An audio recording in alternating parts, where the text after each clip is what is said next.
Oregon. This, my friends, is the beauty of Zoom. But I do wish we were all in person and we could do our forum at a restaurant or bar or park. Well, maybe not tonight with the heat, but that being said, three-dimensional is delightful. So as most of you know, part of our mission is to educate our community. Tonight it is our intention to do just that. I have great appreciation for our board who have worked diligently to create a program to help us learn about our candidates and future council members. We are not partisan and we do not endorse. In that spirit, all of our candidates were invited to attend. We designed the questions to be focused on our three pillars: housing, transportation, and sustainability. All questions will be asked of every candidate present.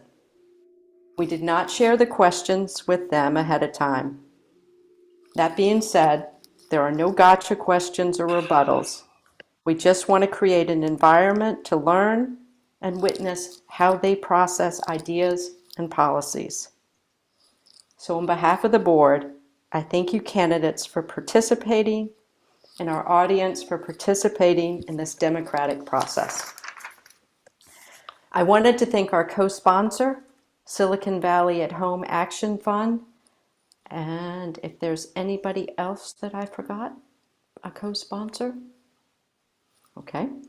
Again, we do not endorse, and we want all the candidates to showcase themselves in a friendly, casual space. Our format is that I will ask some beginning questions of each candidate with a time restriction. That question will be put in the chat box so all can refer back as needed. Liam will be our timekeeper if you haven't noticed yet, and candidates, you may want to locate him on your screen. The chat box will be disabled and only questions for the candidates will be seen. After my questions, we will move on to our three pillars of housing, transportation, and sustainability, which will be asked from a member of our committee on the board that serves on that committee. The time for each question varies and will be mentioned at the beginning. We will also rotate the order we ask our questions to give everyone a chance to be first or last or in the middle answering the questions. As you have noticed, maybe, this could potentially be a bit long and seemingly repetitive. I wish we had the resources to provide entertainment or refreshments, but COVID anxiety prevailed. Our hope is that we will carve out time at the end for audience questions. Thank you again for being here and for being engaged citizens. So welcome. Representing District 1, we have Linda Sell. She had no opponents, so council appointed her to represent District 1. She will not be on the ballot. Thank you, Linda, for participating. Representing District 3, we have Murli Srinivasan and Justin Wong. Representing District 5, we have Richard Mellinger. Did I pronounce everybody's name right? Angela, you forgot Richard's opponent. He's not here, but he was invited. He is here. I think he's here. Yes. Oh, wonderful. Maybe you can't see him. I cannot. Is he spotlighted? Let me work on that. And so bear with me. Is it Satam Davies? I'll wait for him to get He might be muted. Hold on. He was muted.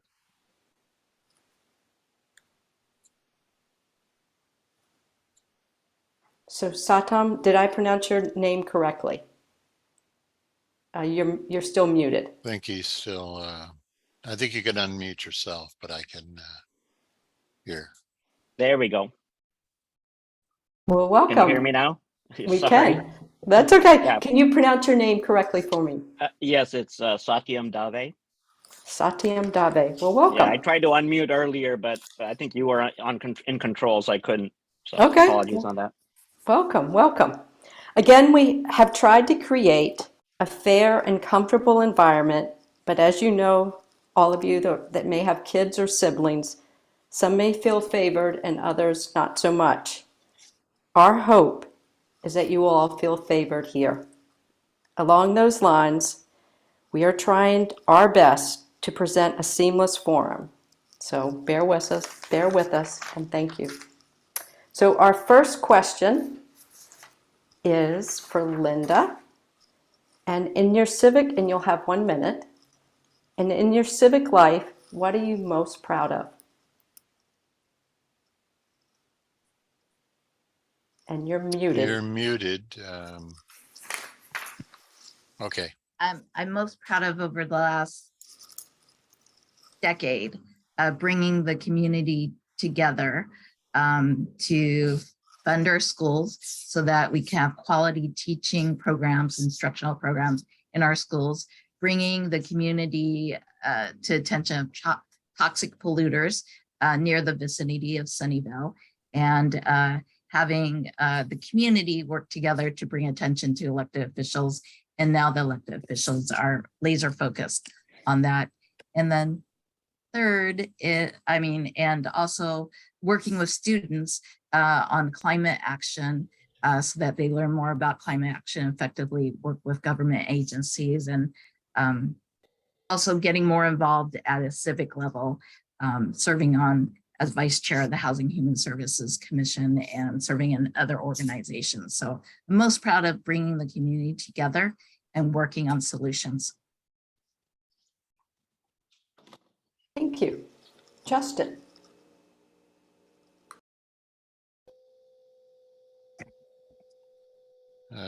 Should be able to unmute yourself, but all right.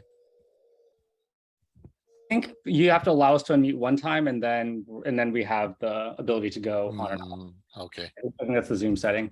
But yeah, I'll just jump right in. So I think my answer is going to sound very similar to Linda's, frankly. You know, I spent most of my career at Greenbelt Alliance, you know, a regional land use and conservation nonprofit. So really tackling the climate crisis head on, you know, land use, housing, all these sorts of things, which is all well and good. You know, I have the technical experience, but what I'm really proud of is the way in which we did that work, which was really bringing people together, working at the grassroots. I think some people in the room might recognize me as the former vice chair of Livable Sunnyvale for the last 2 years. This is really where my passion is, I think, in giving people the information that they need to make the informed decisions for themselves. You know, what is best for our community? You know, what does it look like to have a shoreline that is good for the environment, but also good for the most vulnerable residents in our city? And I think that using information as a tool to give people, I think the timer is frozen, Liam, by the way. Am I the only one that's seeing that? I think also Liam is frozen. Yeah, I don't want to unfairly blabber on. I have a tendency to do that. But I'll do like 5 more seconds, and then maybe we can resolve those problems. But so I'm really proud of the work that I was able to do at the grassroots, working with folks and mobilizing them to get them more involved in the civic culture, because I think that that's what's really a good sign of a functioning democracy and what I hope to bring to the table on council. So thank you for the time, Liam, and everyone else. Here we start. Thank you, Justin. We may have to wait a minute. Oh, well, there we go. Angus is jumping right in. So Merle, you're up, please. Thank you. Good evening, everyone. It's an honor to be here.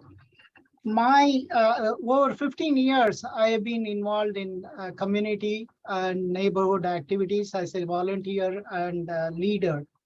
The most activity I am proud of is recently we organized Introduction to Welding free program for underprivileged high schoolers. We had 5 high schoolers from Homestead High get trained, and then getting a apprenticeship in a local union. And then the next batch, 12 students are getting trained. I am really proud that we are making a difference in the lives of high schoolers or low income family. The other activity I am really proud of is we organized a Diwali event, which was attended by 2,500 people. It was a community inclusion activity. I'm really proud of those 2 activities. Thank you. Thank you. Richard. Oh, hi, everyone. Great to be back here. So I've got kind of a tie answer. The first is my work on the Bicycle Pedestrian Advisory Commission. I've served on the BPAC for 4 years. I chaired it for 3. As chair, I worked really hard to improve the commission's relationship with staff and city council successfully. We also were able to push for a number of policy improvements and new bicycle lanes and pedestrian facilities successfully. Things like getting more aggressive mode share targets on the active transportation plan, getting higher VMT reduction targets on the climate action plan. The other thing I'm really proud of is my stint chairing Livable Sunnyvale from 2020 to 2021 during the pandemic year. You know, that was a really challenging time, but I am so proud of the work that this organization did and has continued to do to advocate for housing, affordability, livability, transportation, sustainability, all the things that are part of your charter. So those are the 2 things I'd say I'm most proud of. Thank you. Thank you. Satyam? And you're muted. There we go. Can you hear me now? Yeah, so my answer is going to be very different. I've been actually volunteering at the schools as my children have gone through the, all the public schools here. And on top of that, I'm passionate about environment. So I worked on satellites that monitor weather, lightning, and detect fires, in the deep, rugged areas where you usually don't have detection. And also currently I'm working on a satellite that will monitor all the green gases on continuous basis all through northern and southern hemisphere. It will monitor carbon monoxide, dioxide, and methane, and that will tell us what happens when weather changes or as the weather gets warmer, where does the carbon go and how does that, and that'll help us to create policy that'll be more effective in fighting global warming and reducing the rise in the seas that's coming up. So my next question is, what is the single most important trait for a council member to demonstrate? And the order will be Justin, Murley, Richard, Satyam, and I'm going to practice on your name, and I might get it right by the end of this meeting because I've been practicing on everybody else's all for a while now, and Linda. As long as you don't call me Dave, I'm good. I can do that. So Justin. And I think you're muted. Maybe there should be like a code. Like if I raise my hand, I need help unmuting, but maybe that's the sign. But yeah, so the most important trait, I'll just dive right in. Going first, it's hard to say, but I think if I had to pick one, it would be the ability to collaborate. Working with others who you may have differences of opinion with, different policy ideas, different backgrounds, but still being able to come to the table earnestly and work in good faith with your peers on council. Because, in Sunnyvale, you're one of 7, and counting to 4 is all well and good, but ideally we want to make sure that we're actually building consensus on a lot of these issues, because there's really no one right answer to this, right? And I think I saw Bruce Payton was in this room, and Tara, I went through Leadership Sunnyvale. We love the wicked problems and they require wicked solutions, right? So I hope that, our council, and I think they do a good job of this right now, but in the future that we're able to make sure that as a council, we're working collaboratively, not just amongst ourselves and council, but with community members, with staff, and with really all the stakeholders in the room, particularly those who have often been left out of conversations, for example, those in North Sunnyvale. So I will leave it there. Thank you. Murley. Thank you. For me, the biggest, the timer is off. For me, the biggest trait is working with community. For me, community involvement, addressing community needs, and then providing a facility for community to involve in any policy is very, very critical. Whether it's a land use policy, transportation, we need to have a forum where community is encouraged to participate. Right now, I don't see that in our council meetings. The second thing is as Justin pointed out, consensus is important, but more important is coming up with the right solution, addressing all the needs of various stakeholders, listening to their needs, and then addressing them properly so that we come up with a solution which everybody agrees and works with. Thank you very much. Richard. Excellent answers so far. I think the answer I'm going to go with is humility. And I think that takes two main shapes. The first is remembering that as electeds, we are elected to serve the people. We are not elected for our own self-glorification. We are elected as public servants, and that must be kept first and foremost in your mind throughout your term of service.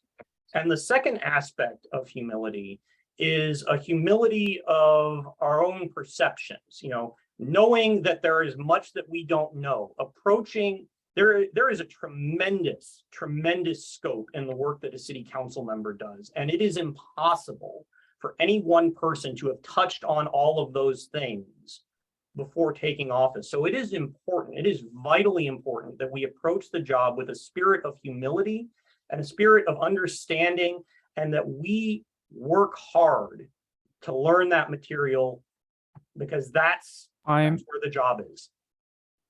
Thank you. Satyam. So I think all the folks have the right idea there. One item I would add is that it's compassion and compromise, but not just that. And the part that really needs to be understood is, why is the position being taken by the person or the group or the community that they're taking? What are their needs? I have my own life experience, but the community and individuals and residents have their own life experiences, and maybe they're in a different part of their life, or the community is going through something that I'm not aware of. So it's not just important to listen to what they would want or what they need, but understand why behind it. And maybe potentially there's the compromise would be that you can solve their issue or give them what they need, and still not have to do exactly what they need to do or want to do. So that's the, that going one step further and trying to figure out why they're saying what they're saying. Thank you. Linda. So for me, a priority of a council member would be to be problem solver oriented. And to be problem solver oriented, it means listening to all the stakeholders, getting input, analyzing the technical data, analyzing the input from your colleagues, analyzing the input from the staff, and coming to ideas and collaboration with the rest of the council.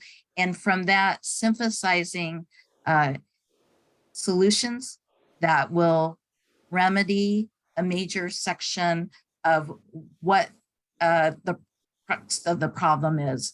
So I've always been a problem solver all my life, and that's how I've approached the major issues that I've tackled and brought the community together. So, because it's not just one person, ideas or problems solving solutions, it's a whole community that works together.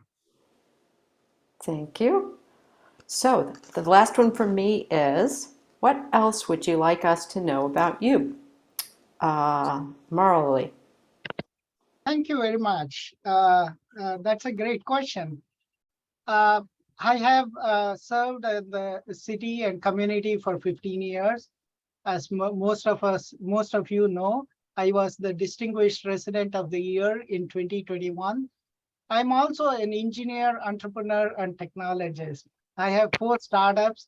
I have worked in managing global teams of various sizes. I am a problem solver. I have made positive impact in the society. I have come up with solutions for really complex problems with various needs under severe constraints. Those are some of the traits I would bring to the council as such. Thank you. It'll go Richard, then Satyam, Linda, then Justin. So Richard. Well, that's a great question. What I'd like to emphasize is just how much experience I have within the community. So I've lived here over a decade. I rented most of that time. I only bought a home 4 months ago in this city. So I understand the struggles that a lot of our residents are facing with the cost of housing here. I've worked in a number of organizations, besides the Bicycle Pedestrian Commission, besides Livable Sunnyvale. I was recently vice president of our Sunnyvale Democratic Club. I was on their board for 4 years, where I helped lead a number of forums and discussions and plan the meetings. I served on the board of our Heritage Museum. I actually even served on a charter review commission back in 2018 that saved the city $3 million this year. We fixed a glitch in the city code that didn't allow us to appoint in the event of a council vacancy.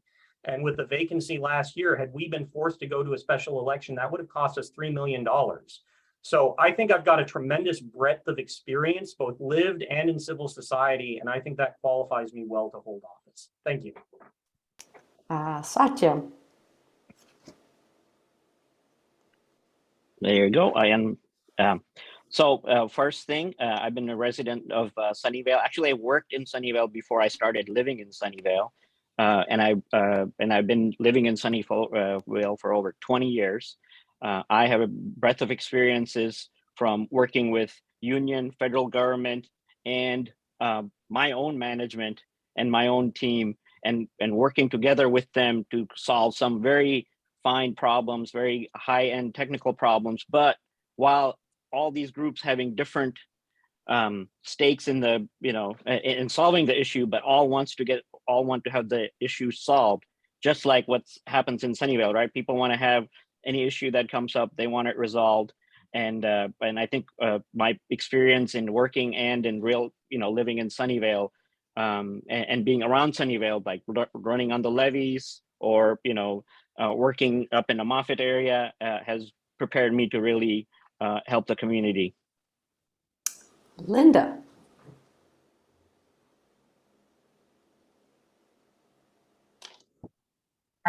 So I have been volunteering in the community all my adult life and organizing in the last decade. And as I reflect on the last decade, some themes in my life is making sure that this community works for us and the next generation. So my concerns are making sure that we have a good quality of life and for a place for the next generation to come back to.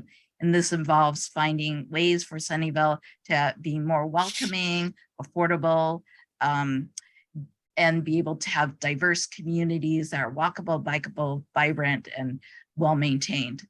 A major concern for me for the next generation and us is to have a sustainable planet and environment for the next generation. Climate is one of the biggest concerns. The impacts of climate change will be devastating if not addressed. Climate change is preventable, but we need to take action now. So that is a major reason for me to serve. Justin.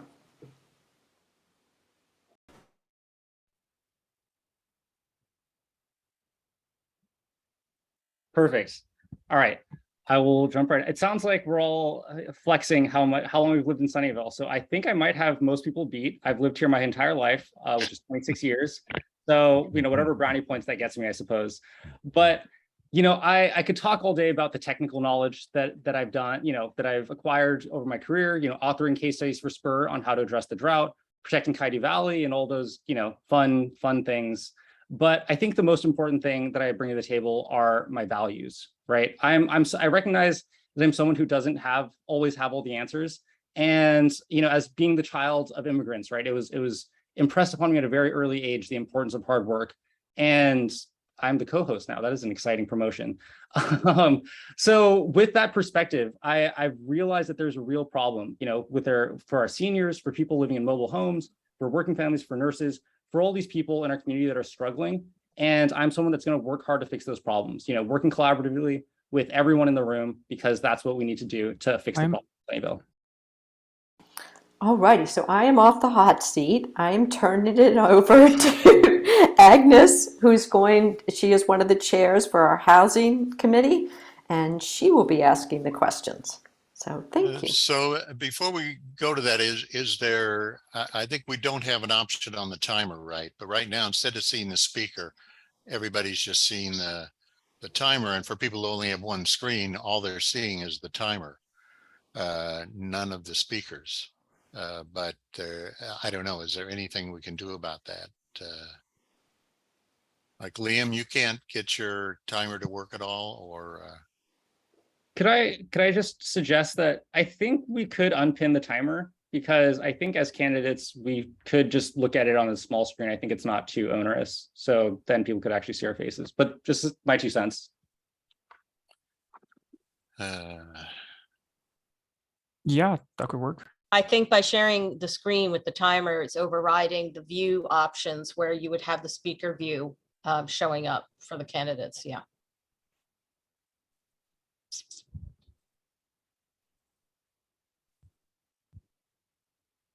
well, okay, so what are we saying? I know Chuck had a small screen on his timer. I can try something right quick. I don't know if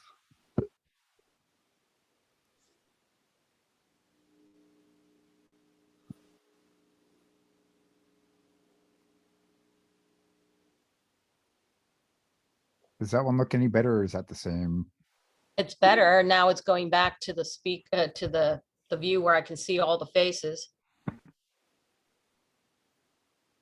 But we need Chuck spotlighted, I believe. So Sorry, that's I got muted again. Is that better? only if somebody can spotlight you, which might be Mike. We can do that.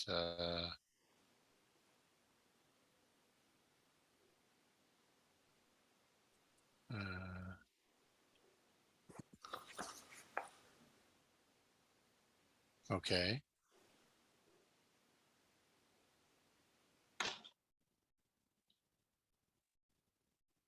Is that good? Chuck, Chris? where's your timer? Yeah. I Oh, do you don't not see the timer anymore? No. Oh, there we There go. it is. I do that? Okay. Yay. Okay, okay. Oh, that's perfect. All right. Thank you. Everybody take a breath. Thank you. Sorry about all this. All right. Okay, so now that we run out of time for the housing questions, we're going to move on to somebody else. So thank you, Angela. All the questions that I will be asking, and there will be 5, will be related to housing. So your first question will be a 2-minute answer, and the question is, what do you think is the #1 housing-related issue the city needs to solve, and how would you solve it? And we're going to start with Richard. All right, so the #1 housing related issue that the city needs to solve right now is our housing element. You know, the state has assigned us over close to 12,000 new homes that we need to plan for over the next 8 years. That is a large number. The total housing stock in the city right now is only a bit over $58,000. And it is, or 58,000 homes, I should say, not $58,000. And this is made further complicated by the fact that it's not simply building 12,000 homes. I believe roughly 5,000 of those homes need to be at below market rate, you know, affordable to moderate, below moderate, very low income home, you know, residents.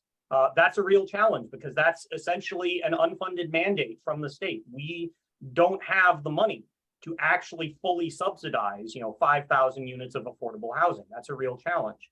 Another challenge, it comes from AB 686, state legislation passed a few years ago that states that our housing element must affirmatively further fair housing. And this is a very important issue to me because when you look at the history of housing in Sunnyvale, especially over recent decades, it's been heavily concentrated in North Sunnyvale, including District 5, which also has historically had considerably lower opportunity levels than the areas of Sunnyvale south of the Caltrain tracks and especially south of El Camino Real. So if we do not, you know, when the state says affirmatively further fair housing, that means our housing element must contribute to desegregation. It means that we must be building housing in high opportunity areas. We cannot simply concentrate our housing in a few areas. Moffett Park specific plan is great. El Camino specific plan is great. The Lawrence Station specific plan is great. But if we actually want to pass a compliant housing element, if we don't want the state to drop on us like a ton of bricks, we're going to have to do more. And that means we're going to have to get creative. Thank you. So since I have not had practice with your name, am I pronouncing it correctly? Satyam? Yeah, that's fine. Excellent. You're up. Thank you. I do see every day pretty much. I see, especially on Tuesdays when we have our refuse pickup, that people are walking by and picking, bottles and cans out. And it's one of the reasons I'm running is that we can't just be building, luxury-end housing or just office spaces. We need to concentrate on building affordable houses so people who actually work in Sunnyvale, like city workers and other folks, essential people, can afford to live here, and not just, but we do need the rental part of it, but we also need to give people a pathway to ownership, and make it affordable. And as Richard pointed out, that their state is kind of coming down hard on us for that.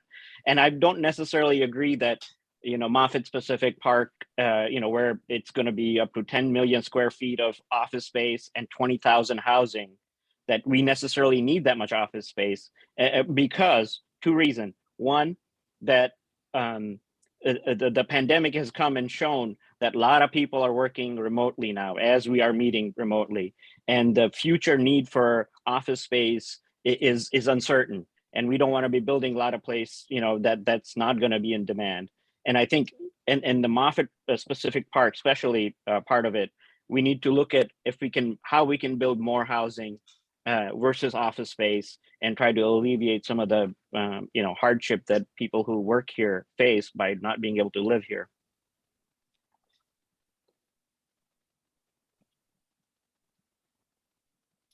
Okay, and Linda, please, your answer. Okay. So just like Livable Sunnyvale has its three-pronged approach: transportation, housing, and environment, I think a major hurdle that we need to overcome is to have transit-oriented development, to have a growth mindset, so that our growth corridors are along pathways so that transit can be successful. And transit being successful allows for people to be more environmentally sustainable. Having transit be successful allows it to be more affordable, because if you don't need to take care and drive a car, then that's more affordable for someone. And having more affordable housing near these transit corridor helps affordability and helps the transit be successful. The other thing is,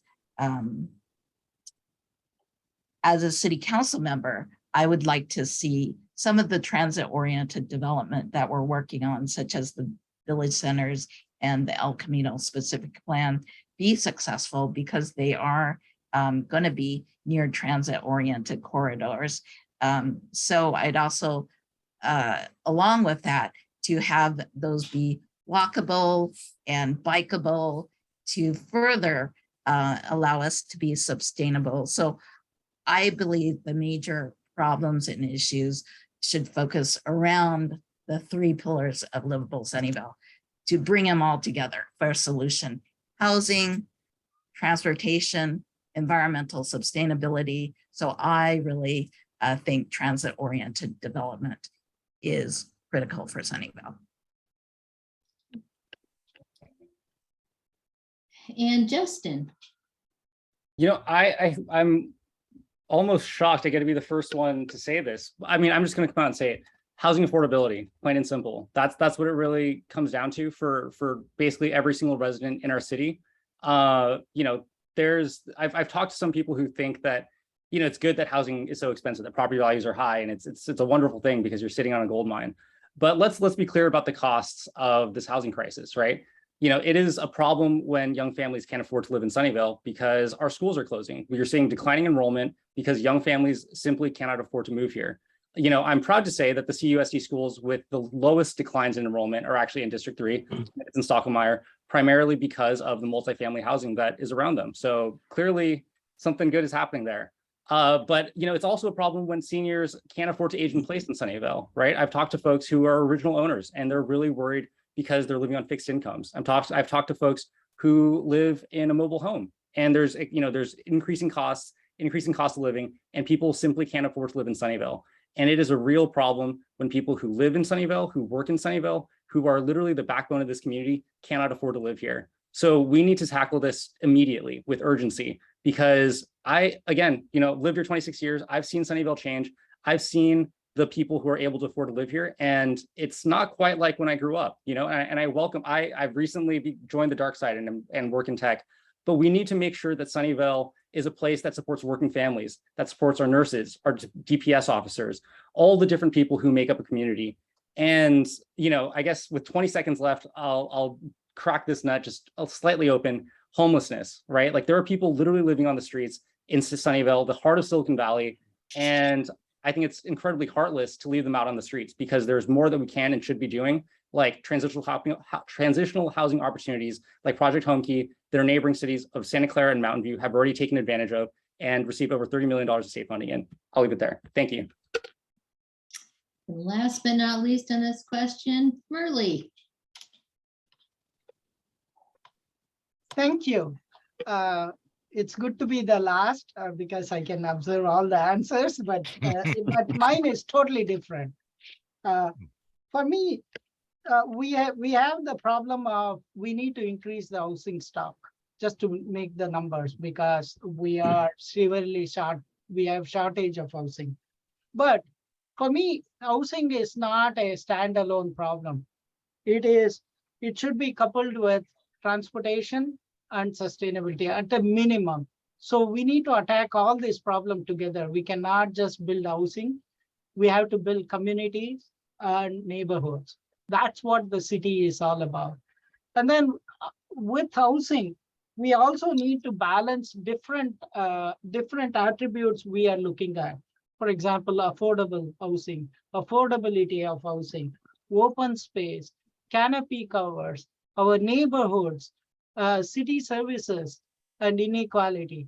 For example, city services are so critical. As we increase our housing stock, some of the city services might be run out of capacity. For example, water treatment plant, which was designed in 2017, may not be able to handle all the sewage or wastewater treatment we will be dumping with extra housing.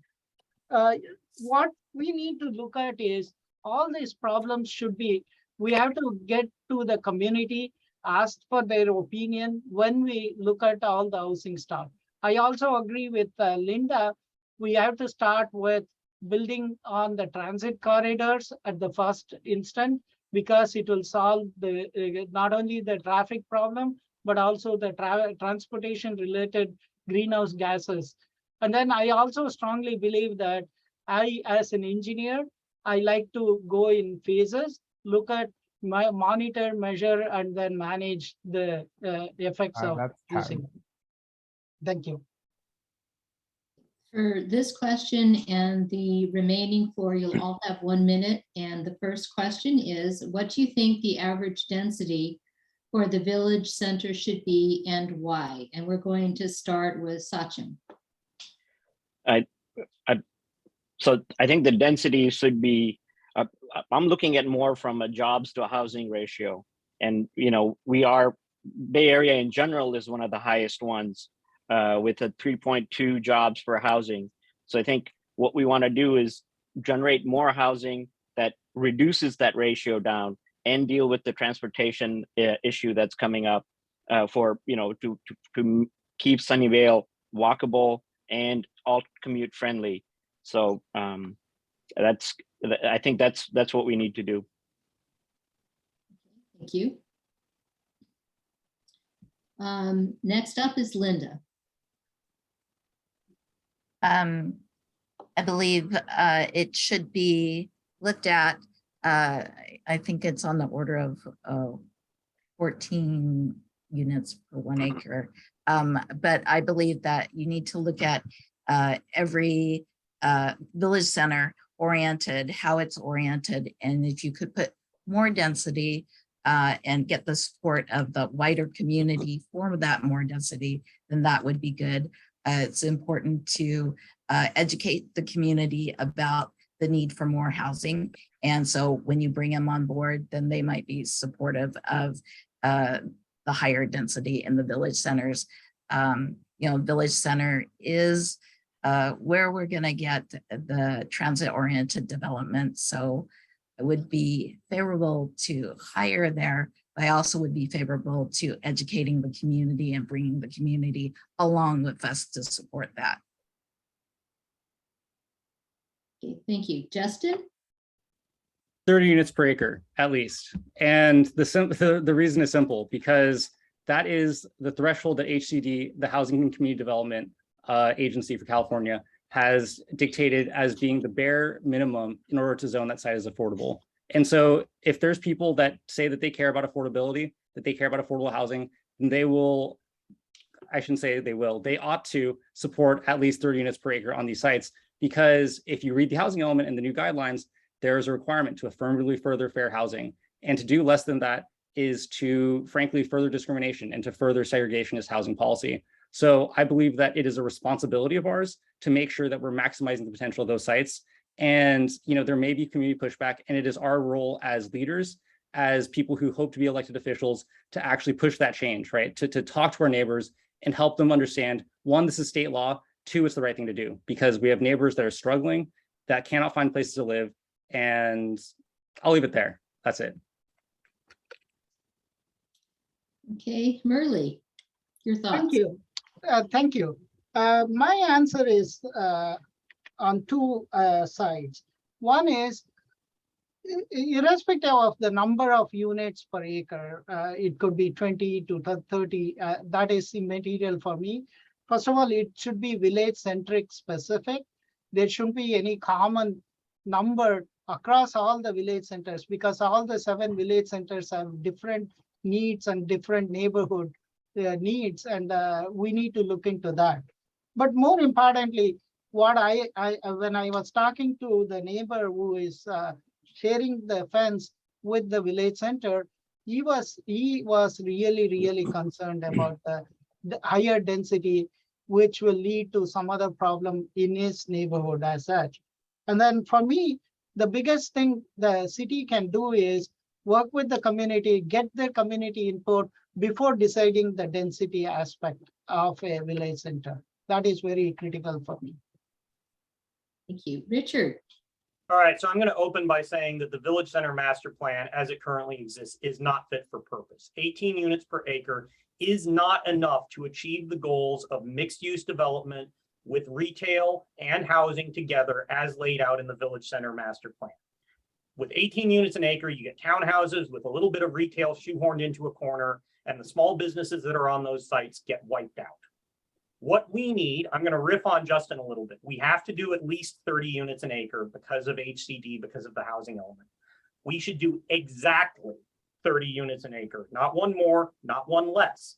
And then we should provide density bonuses that provide options for developers to add additional density onto these sites if they take specific steps, provide specific community benefits, such as supporting the existing small businesses there, such as stabilized rents for commercial tenants, such as additional affordable housing.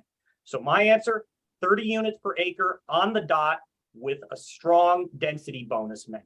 Thank you. Okay, so the next question is, what should be the city's responsibility towards the unhoused? How would you implement this? And we'll start with Linda. I think we should continue to seek assistance from all sources for grants, and then funnel those grants to our partners who are community services of Sunnyvale and other nonprofits to help us get the needed funds to where they're best used.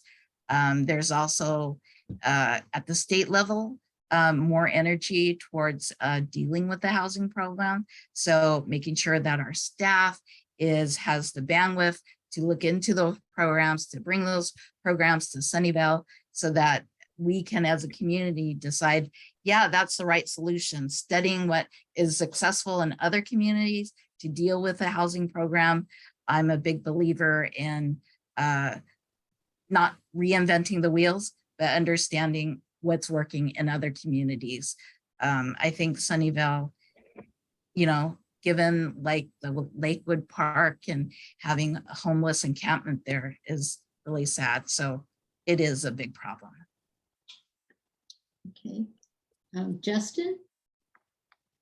Yeah, homelessness is a very, very big problem. And it's not just a Sunnyvale problem. We know that homelessness is something that does not really care about your city borders, right? We have, I believe the last count was over 200 homeless in Sunnyvale, but they are transient. They go between cities. They go to Mountain View and all this.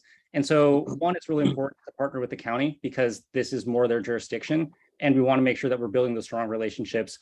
But we also need to make sure that we're doing our part of Sunnyvale and we're not just passing the buck to them, because there are things that we can do, like Project Home Key. We need to make sure we're taking advantage of these state funds because our neighbors have done it. They've gotten over $30 million for it.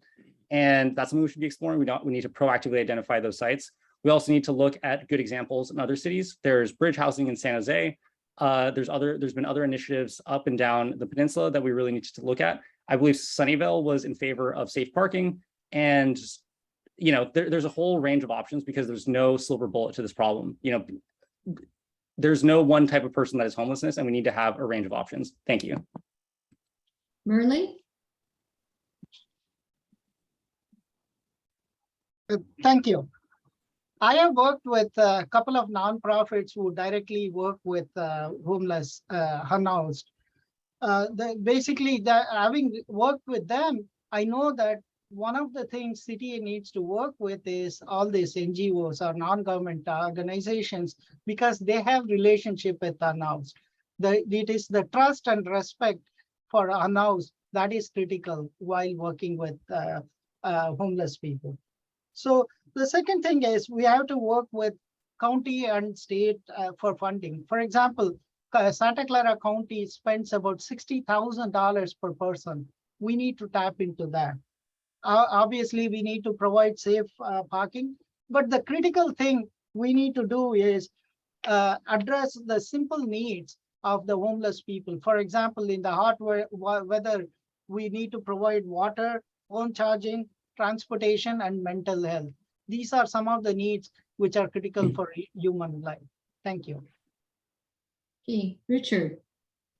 All right, so this is a devilish problem. And, you know, I think it's frankly a scandal that in one of the richest parts of the world that homelessness is still unsolved.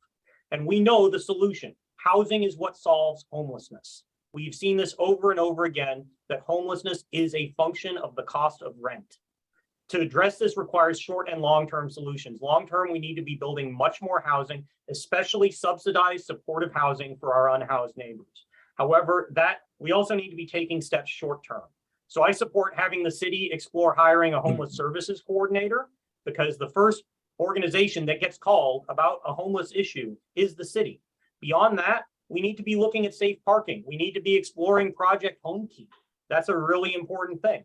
And I think that we should also be looking at sanctioned encampments, you know, sites where those who have no other option can go, where they can have clean water, where they can have charging, and where it will be safe. You know, so we need to be looking at this both short and long term. Thank you. And Sachin. All right. So I think this is homelessness or people being unhoused is caused by many different problems. And so the solution would be to have a coordinated approach where it's not just that we're, you know, letting him stay someplace and letting him, you know, be safe. And those are all good things, but it needs to be wider. And as Richard pointed out, you know, have a housing coordinator, but even a department that just is, you know, that a city resident can call if they see somebody, that can go and approach and not just make them safe for that night, but try to understand what kind of issues they have and to try to get them a whole, you know, overall help, whether it's mental, whether it's finding a job, whether it's, you know, retraining, and then use the city, not the city, but the county and state resources to kind of permanently get them housing, and not just kind of band-aid like, oh, you can sleep here for night, or, you know, you're safe here. So I think it's a much broader issue, and it's going to take all of us and many different approaches to resolve it. So some of you have mentioned this in your previous answer. What is your position on safe parking? And we're going to start with Justin. We should support it. I've been frankly incredibly heartened by, the members of our community stepping up, particularly in the faith community, who are willing to offer up their parking lots and offer spaces for people to use. And if people in our community are willing to step up, then the city should do everything that it can to support them, because our unhoused neighbors are our neighbors. And just because they don't have a roof over their heads does not mean that they're not worthy of dignity, right? And so this is something that I am strongly in support of, and am really disappointed by the backlash that we've seen in other cities. And I hope that we can get over the finish line here. And I think it's as simple as that. Yeah, I'll leave it there. Okay. Merle? Yes, I support safe parking for unhoused. First of all, unhoused, we should treat them with dignity and empathy. More importantly, as we all know, homelessness does not discriminate. Anybody can become homeless. We have to learn from other cities. For example, Mountain View, Cupertino, all these cities have safe parking. This is the strongest thing we can do for homeless people who are living in their vehicles, to be safe. And then their families can be safe from other, provide them security and safety as such. So there are other ways, there are simple ways Mountain View has provided. For example, religious parking lots or county-owned parks. We should explore that and then work on a similar basis. Thank you. Richard? Yeah, so I very strongly support safe parking programs. And I think it's worth pointing out that there's actually two different kinds of safe parking programs here. There's the sort of private programs that some of the previous speakers have discussed, run out of a church parking lot, things like that. And that's something that we should be very strongly supporting. We should not be standing in the way of it. And we should be making sure that the city is not, that city regulations are not unduly preventing organizations from doing so if they've got the preparation to do so. But it's also public safe parking programs, finding public land, like the old Evelyn VTA parking lot next to Castro Street in Mountain View. That's now a safe parking site. And one of the great things about safe parking sites and sanctioned encampments is it makes it much easier to get the homeless, the unhoused folks in those areas the services they need. Mental health counseling, addiction counseling, medical treatment. That makes it so much easier. So I am very strongly supportive of safe parking programs, and the city needs to be doing much more on that front. Sachin? I can't agree with more with all the folks who have already spoken to it. And I will just emphasize that, wherever the safe parking place ends up being will be the magnet for all the unhoused people. And that would be the great place to give them the services and learn more about them and gain their trust and their, what happened in their background that led them to where they are, and try to not only try to help them, but try to start finding other families that are in the city who are housed, who are on the edge, to go start helping them, so there aren't more people becoming unhoused while we're dealing with the people who are, who are living out in the streets or being unhoused, as we say. And last but not least for this question is Linda.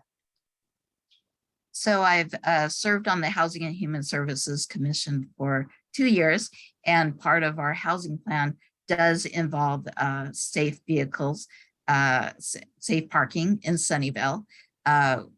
We're trying, the staff has next, they're going to try to find the funding and to work with a nonprofit for that. So we as a city, I believe, have already approved safe parking, and now it is the city council's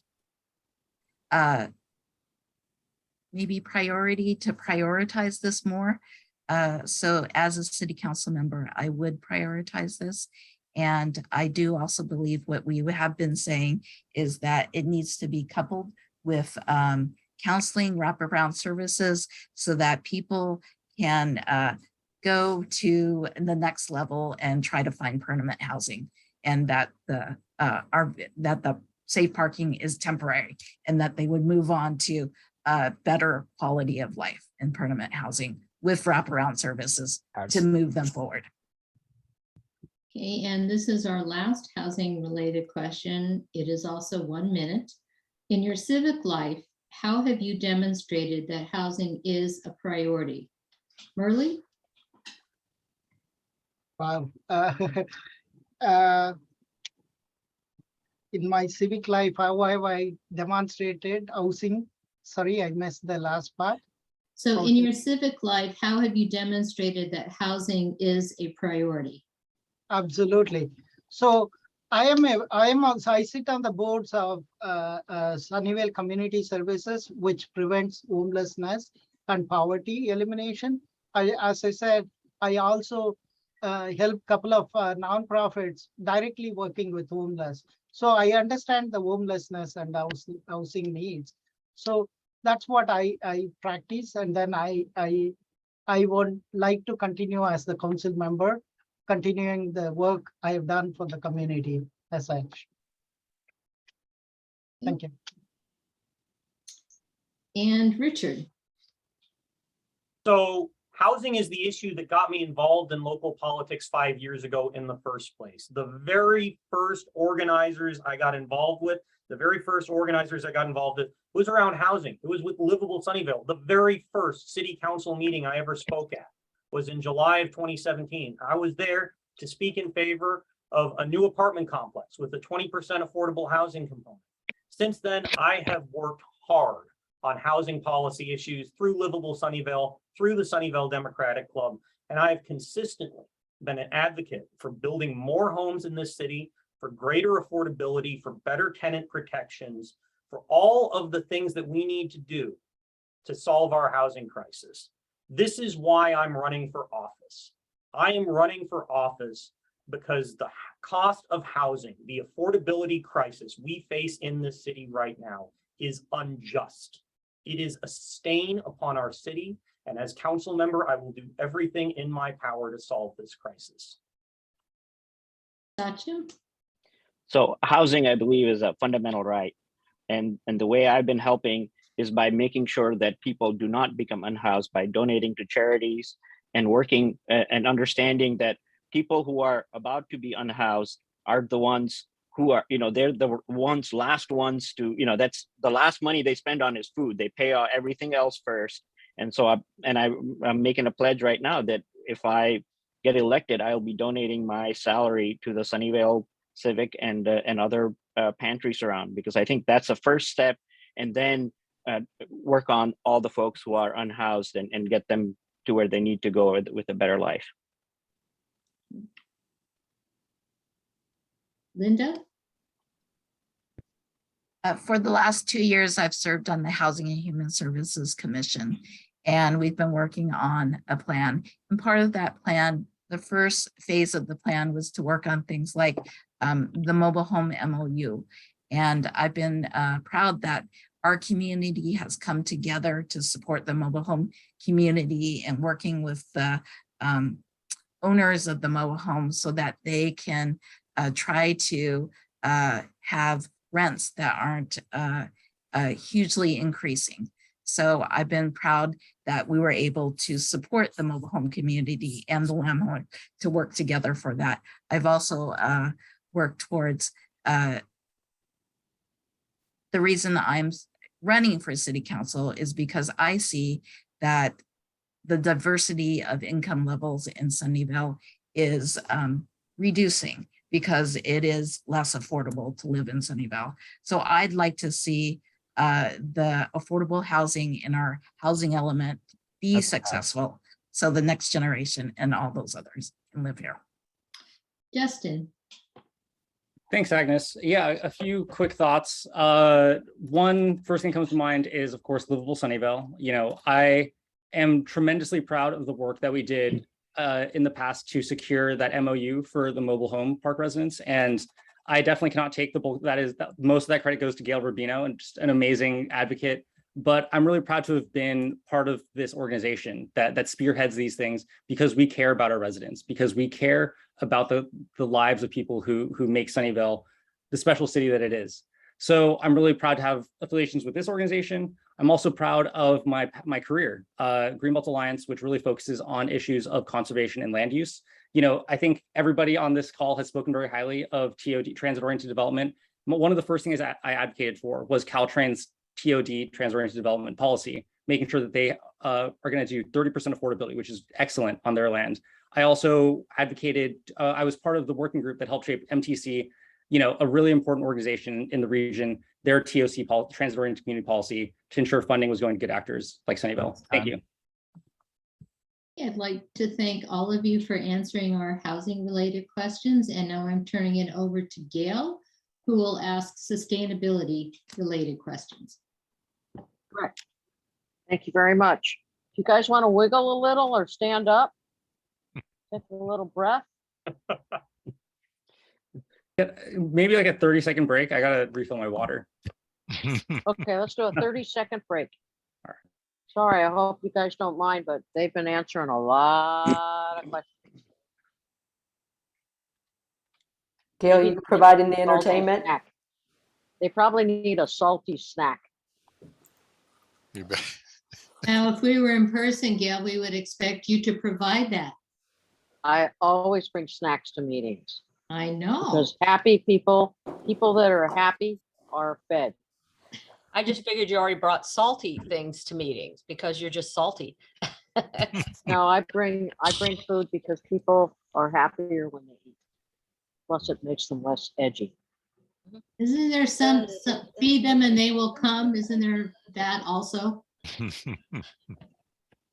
I also bring toys. Ooh. You got a joke, Gail? No, I always bring toys, squeezing toys, especially if it's a tense meeting. Little race cars are great. Race cars? Ooh. Yeah, those Legos little- are fun. Are those little, those friction cars? Yeah, Nice. people like that. All right, you guys all ready? We're waiting on Richard. All right, got everybody? Is Merle back? Merle, I don't know where Merle. Merle looks, that's a really nice photo, Merle. Merle. Looks like a waterfall. Not Merle. Okay. We'll need All Chuck right, too. ready? We need Here Chuck we go. too for his Oh, we need timer. Chuck. Oop, I'm back. Thank you, Chuck. Okay, thank you, everybody. Hope you don't mind that salty snack break. Okay, first Chuck, we're question. not seeing your Chuck has screen. disappeared. These are all 2-minute questions. Is that better? Oh, there we go. There we Okay. go. Okay. All right. 2-minute questions.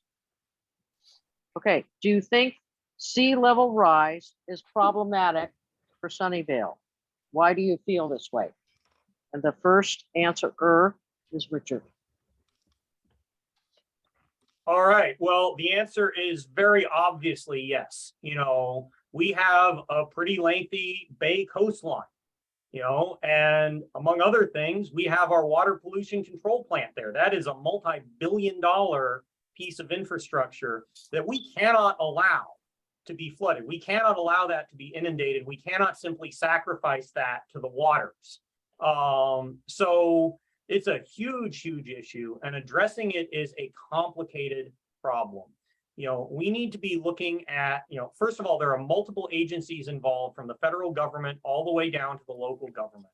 So we need to be looking at how we can be effectively coordinating. Some of the things that we need to be looking at, just building concrete seawalls is not going to fix this. In fact, it can make the problems worse. We need to be looking at horizontal levees, salt pond restorations, habitat restorations. Marshland is very, very good at absorbing seawaters and sea level rise. You know, another issue that comes from sea level rise, it's not just flooding, it's seawater intrusion into the groundwater supply. You know, it is literally seawater coming up from the ground under our feet in some circumstances. So this is a very challenging issue. And, you know, with the Moffett Park specific plan and the growth that has been slated for Moffett Park, we need to be very careful as we approach that.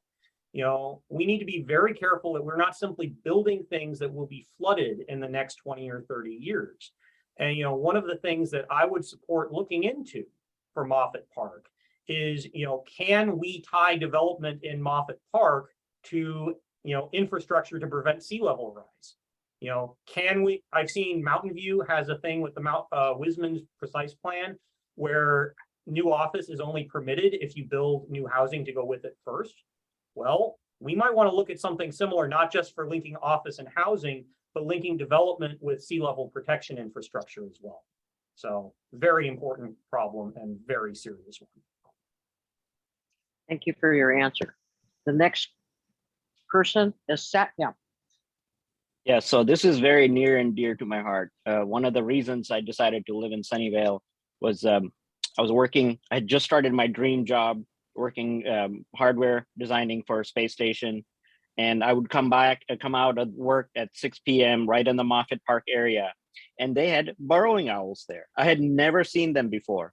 And when I saw those, I'm like, this is a place that I can, spend my life and live here. And then we did, that's why I've been living here for all these years. And I think the solution is going back more to nature rather than building more. And this is very specific. Like, it has been proven that if you have more wetlands, then they will be able to absorb a lot more of flooding and a lot more for very low cost, versus trying to have these solutions where you're building more and not taking care of what the easy answer is.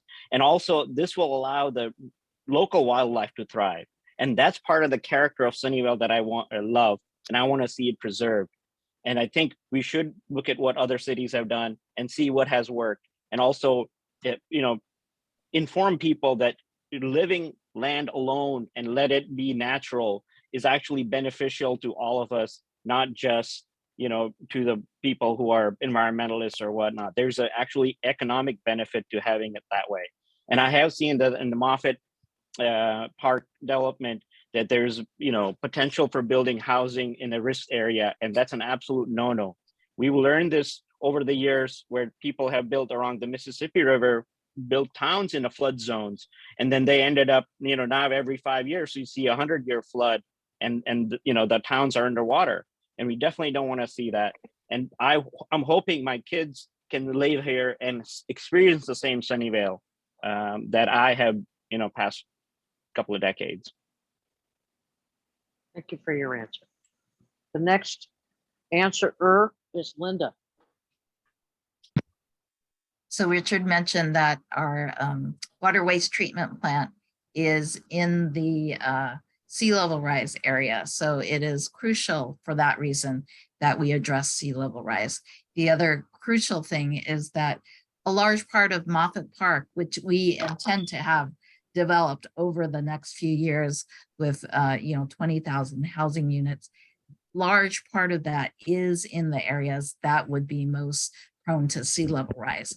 So it's not that we can run away from this, it's that we have to multi-prong, multi-year process, work with our neighboring municipalities and the state, and bring upon federal and state money, and have a plan and make the plan be on track, because it is crucial that Sunnyvale have sea level rise addressed for those reasons. Not many areas, not many cities that are inland have that problem.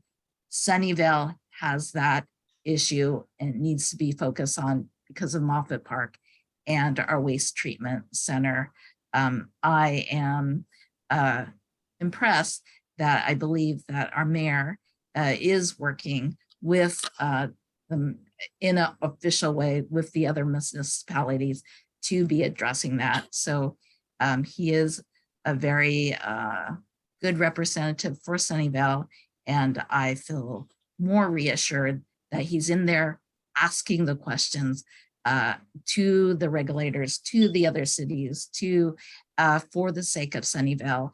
And as any city council member in Sunnyvale, I would work alongside with the other city council members and the mayor to really make sure that all those questions are answered and we're on track and turn over every leaf to make sure that is addressed. Thank you for your answer. The next candidate is Justin. Thanks, Gail. Yes, sea level rise is problematic for Sunnyvale, and I feel this way for a whole lot of reasons. It's too many to count, frankly. But I think a lot of my fellow candidates have touched on this. Moffett Park is a really important part of our city in the coming years. It's going to be a place where we put a lot of housing. Housing there is something that I strongly support. But housing that we build that gets flooded in 10, 20 years is not a sustainable solution to our housing crisis. So we need to make sure that we're putting housing in places that make sense and also doing our part to be proactive in finding those solutions. So, this means nature-based solutions, because we've seen time and time again that concrete levees, these traditional ways, have not really been the most sustainable and are also terrible for habitat, just for a whole range of reasons. So, if you look at SFEI's shoreline resilience vision, it's like a cheat code to this thing. Everybody should read it if they have the time. It outlines a bunch of ways in which we can actually incorporate habitat, support biodiversity, and all these other benefits while mitigating sea level rise. The other reason that I really want to highlight is equity. So we know for a fact that North Sunnyvale is, the people there tend to have less representation on city council. They tend to have less of a voice in our city. And we need to make sure that they do not suffer disproportionately from sea level rise. This is something we've seen time and time again from the climate crisis, whether it's extreme heat, whether it's flooding, whether it's sea level rise. Consistently lower income communities of color are being disproportionately impacted by these things. And we as a city need to step up and do our part to make sure that they're taken care of. So, whether this means, being more proactive in our solutions or actually reaching out to those communities directly, I think the city needs to actually acknowledge the fact that we've historically underserved these communities and do something about it. Finally, I guess I would just add I think Linda touched on this. The funding thing is really, really tricky. Like you said, I'm glad the mayor is tackling them, and I just would highlight a lot of stakeholders: Valley Water, Army Corps, Sunnyvale, et cetera. I'll leave it there. Thank you for your answer. And the last is candidate Murley. Thank you. First of all, sea level rise is a problem for Sunnyvale. It's not just Sunnyvale's problem. It's all the cities surrounding the bay. It's all problem for everybody. It's a regional problem. So we need to work with regional cities and county, federal government, state to come up with a solution and funding. We have seen the effects of sea level rise recently in flooding in many parts of Asia right now. With glacier melting, Pakistan, 1/3 of Pakistan is underwater right now with rain and glacier melting. So this most vulnerable part of Sunnyvale, as everybody touched upon, is the northern part of Sunnyvale. And then it's not just the properties, businesses, but also residential. We need to keep an eye on and then make sure that we protect them. So recently we at Sustainability Commission, we saw a simulation of 100-year flood and then plus high tides. It's amazing how much portion of Sunnyvale, it's not just 237 or something like that. It comes up to 101. It's really, really scary graph or pictorial representation. We need to look into that, and we need to seriously mitigate or work on that problem. It's not Sunnyvale's only Sunnyvale's problem. We have to pull in all the resources. We need to be very, very proactive on this. I will also prefer nature, to learn from nature to handle the solutions. Building any wall or anything, especially a wall around Sunnyvale, will never work because water will come from the mountain view. So we need to look at all the possible ways and learn from others. Thank you very much. Thank you very much. The next question is, how can we make EV charging stations more accessible, whether the owner lives in an apartment, a townhouse, other places that they live? And the first candidate is sat down. There we go. I'm off mute now. Yeah, I think it is the future. This is the other side of sea level rise, right? That we are trying to minimize that as that comes up. I am I do drive an EV, and I believe the way you want to solve that is to build in more chargers that are, so whatever new development goes on, EV charging should be part of that build. And then also in our parking lots around residential areas, any parking lots or anything, build more EV charging. And then also help citizens, residents, have their at home charging by giving them incentives to build it in their house. So then you can just park and just plug in and not have to worry about finding charging anywhere else.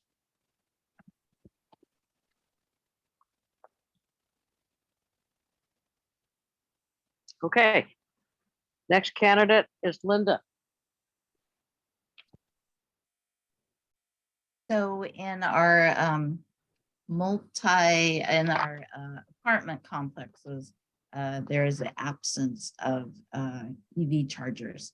And over the next few years, California will not be able, you'll not be able to buy fossil fuel cars. So we need to, as a community, accelerate finding the resources to encourage like apartment owners to find the funding to retrofit, to put in EV chargers, for companies to also retrofit, to put in EV chargers. And luckily, we have the Inflation Reduction Act, which as that percolates through the system, funding will go to the state, and hopefully it will come to the cities, and that will provide ways to fund EV chargers for retrofitting apartments, existing buildings, new buildings. So that is exciting that the funding will be there. So we also need to give our staff the capability to be able to get grants, to have the ability to have the bandwidth to research grants, so that our city will be at the forefront of getting those grants and educating the wider community about how they can get resources to retrofit buildings, apartment buildings, complexes, people's homes for EVs. Also in other cities, you watch and there's like rows and rows of EV chargers. And if Sunnyvale could do that, that would make it more accessible for anybody to have EV charging. So EV charging, more accessibility would be great in the future. And for the city to help that. Thank you for your answer. Next candidate is Justin. Thanks, Gail. Yeah, I'll try to keep it snappy. This is something that is a real problem. I think we as a city should be increasing our requirements on new development to make sure that this is something that we're seeing more of. I think we should also make sure that we're building more of these chargers on city land. And we, I think Richard's gonna love this, maybe even tie it to a density bonus, right? Density bonus answered everything. So I think that's the short answer, is just we need to do it. And if I can actually soapbox for a bit, and I think it is related, SVC, the reason EVs are so good, right, is because electricity is clean energy, and we're getting that clean energy from SVCE. But the problem is that SVCE, our CCAs, the SVCs across California are actually under attack in California. This is because there's something called a PCIA, a power charge indifference adjustment. I believe that's what the acronym stands for. And this is basically because SVC runs on legacy PG&E infrastructure. And so they're paying to use that infrastructure essentially. The problem is that this PCI charge is increasing at an unsustainable rate. I think it makes sense to charge them. PG&E, paid for this infrastructure, so on, but the rate is increasingly unsustainable for CCAs like SVCE. And we actually saw this with San Jose Clean Energy, where they actually had to take out a loan to prevent their insolvency. So while EVs are great, we also need to make sure that we have the infrastructure. I think we've all experienced the rolling blackouts the last few days, right? We need to make sure that we're actually securing our infrastructure to make sure that we can support the EVs, because EVs are clearly the future of cars. Although I will also say, although EVs are the future of cars, cars are not the future of transportation. So, you know, just throwing that out there. I love EVs. We should support them in the near to midterm, but we also need to be thinking even bigger picture about what we can do for transportation in our city. And I'll leave it there. Thank you. Thank you for your answer. The next is Murley. Thank you. Candidate. It is very critical that we have EV adoption in Sunnyvale and then in California. Obviously, for greenhouse gas reduction due to transportation, we need to encourage people to adopt EV, buying EV and maintenance of EV. There are various ways the city of Sunnyvale can address this problem, especially in multi-dwelling units. For example, we have adopted reach code for new homes. That should incentivize, that should be part of reach code, saying that this number of electric vehicle charging station should be available in the apartments, multi-dwelling units. For we can also, city can also incentivize the existing homes. Reach code is for new homes. Incentivize the older existing multi-dwelling units as such. We should be looking for help from Silicon Valley Clean Energy. They have funding, and then they have the funds to subsidize some of the EV chargers. We should be talking to them. As a Sustainability Commission, we did have a presentation from Silicon Valley Clean Energy to that effect. And then Linda touched upon the Inflation Reduction Act, which is a federal funding. Hopefully it will trickle down to Sunnyvale level to encourage more of charging and more of EV adoption as such.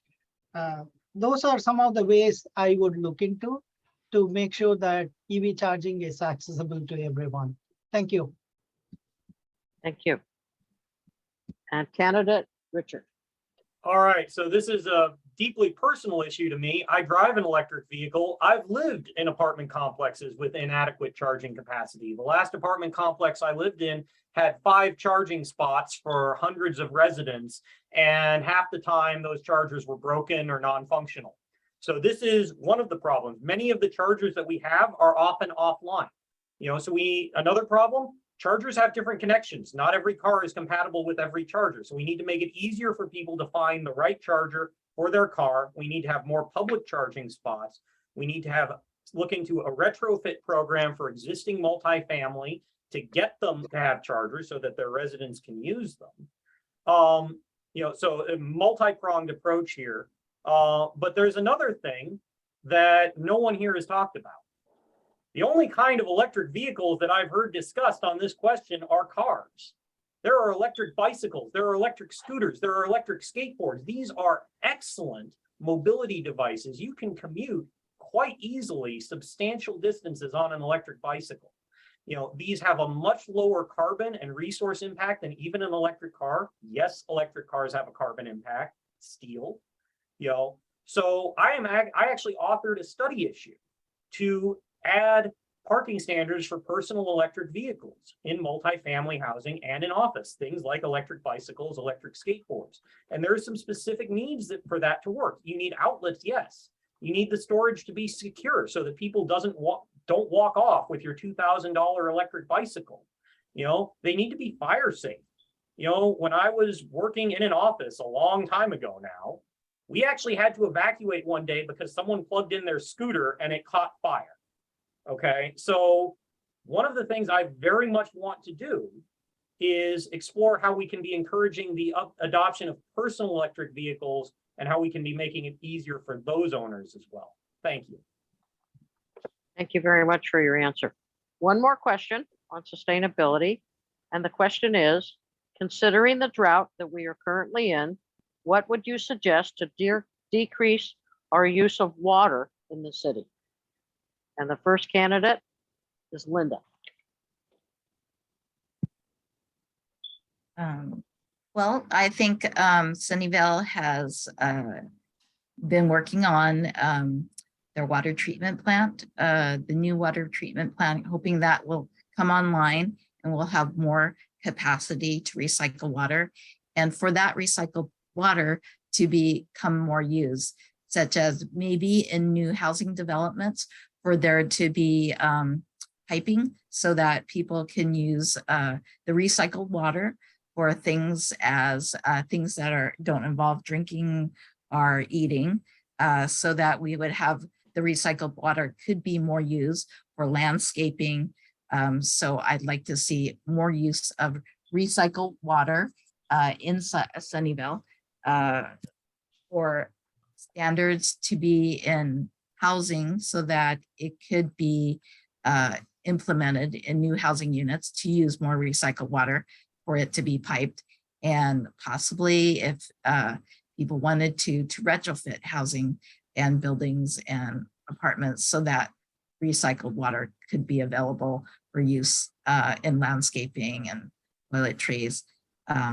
The other thing is conservation, to educate the community about having landscaping that is natural and would require less water. So having the community learn more about that would be great. So having education to the community, having ability of the community to be able to monitor how much they're using, maybe possibly gauge if they're using more than the rest of the community. And so they get feedback, oh, yeah, I'm using too much water. Maybe I should look into it. Maybe I should problem solve. And so giving the people more input about their water usage, and that feedback will enable them to improve, reduce their water usage. Thank you for your answer.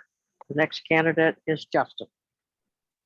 I can't believe we only get 2 minutes for this. Can I like bank my time from future? I could talk about this stuff all day. So I guess the first flex of mine is that I'm really proud to have authored 6 case studies with SPUR, specifically on this problem. So if you Google water for a growing Bay Area, there's a SPUR report and there's 6 addendums, which I helped author, and I was the primary author for one, featuring Bayview, which is actually up right near Moffett Park. And there's some really, really cool things that they did there. One is there's an innovation in the way that they cool their buildings. They use geopiles, and this actually led to a 95% reduction in the amount of water that is spent to cool the building. And so that's a 95% reduction, which is about 5 million gallons per year. So there's real innovation out there that can actually drive some serious water savings for a city. And we need to make sure that we're incentivizing that and that we're being receptive to new state legislation. There's actually a Senate bill, California State Senate bill. It's like 883. Don't quote me on that. If anyone's curious, email me afterwards. I'll dig it up for you. But it's about the permitting and streamlining of these sorts of systems, for on-site potable water reuse, where they're actually making sure that the water that's being flushed down the toilets is not perfectly good drinking water. So there's a lot of things that the city needs to be doing to balance this, balance our water future. And the other side to the coin is that the vast majority of water usage within Sunnyvale is residential. And when I say residential, I mean single family homes. And when I say single family homes, I mean landscaping. So there is a clear, you can look at the water usage over time in Sunnyvale. And actually, as our population has increased, our net water usage has actually stayed about the same or even declined. And that's because when you build multifamily housing, this is actually really, really good for your per capita water usage, because the average multifamily resident uses far less water than someone that has a lawn and 17 fruit trees in the backyard. Nothing against fruit trees. My mom has a bunch. I think they're really great. But if we really care about building sustainably and making sure that we have a future for our city in terms of water and housing and all that stuff, multifamily housing is really, really important. Unfortunately, I'm out of time, so I'll leave it there. Thank you very much for your answer. The next candidate, Merle. Thank you. As Justin pointed out, at the Sustainability Commission, we had a presentation where the graph of per capita water usage of Sunnyvale was shown, and then per capita usage is coming down. But clearly we need to do more. As our population increases, our water requirement increases. There are various ways of solving this. We need to look at different ways. First of all, we need to encourage recycled water for landscaping. When you come on Wolf, there is the purple line which goes to Apple. That is clearly for landscaping. We need to do a lot more of those things for businesses and other landscaping usage. And then we need to look into the portable recycled water as such. This is for drinking and other purposes. Some of the cities are looking into this. The other thing we need to look at the home level is obviously rainwater harvesting, which is very rare, but we need to encourage that. But the critical thing, a Stanford study did this. More than rainwater harvesting, we need to encourage people to do gray water usage for landscaping and other needs, toilet flushing and other things. We have to remove the lawns, replace them with drought resistant plants. But more importantly, it should be the education is the key. We need to educate people on the water usage. We need to incentivize them to use water efficient flushes and other toilets and other things, water dishwasher and clothes washers. Thank you very much. Okay, thank you for your answer. The next candidate, Richard. Thank you very much for this question. First of all, I really want to echo what the previous speakers have said about the absolute how critical landscaping is to all of this. When you hear water use, you should think landscaping. So we need to be strongly encouraging native landscaping. We need to have a retrofit, encourage existing homeowners to retrofit to native landscaping, get rid of their lawns, go with native species, go with turf. We need to be requiring native landscaping for new developments. We need to be working on expanding our purple pipe network, as other folks said. Stormwater retention, so bioswales, permeable pavers, rain catchment systems. That's something we should also be encouraging and again, requiring where we can. One idea that I've supported is a green infrastructure bond, which could help convert city land to use more water efficient technologies and more water efficient landscaping.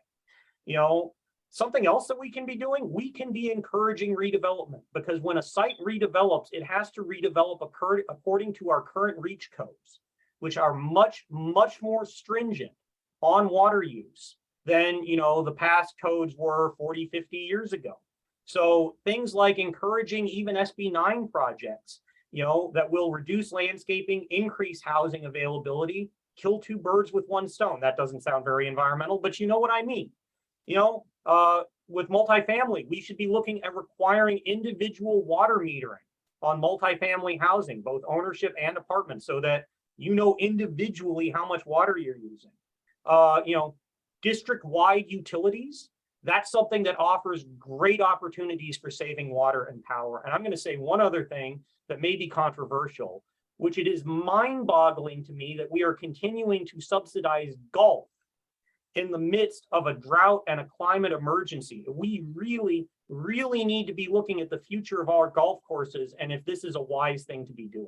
Thank you. Thank you very much for your answer. And Satyam, you're next. Candidate Satyam. So the drought is a much bigger issue than a Sunnyvale only, and we need to be informing and helping not just what's happening in Sunnyvale, but learning from what's going on around the rest of the state.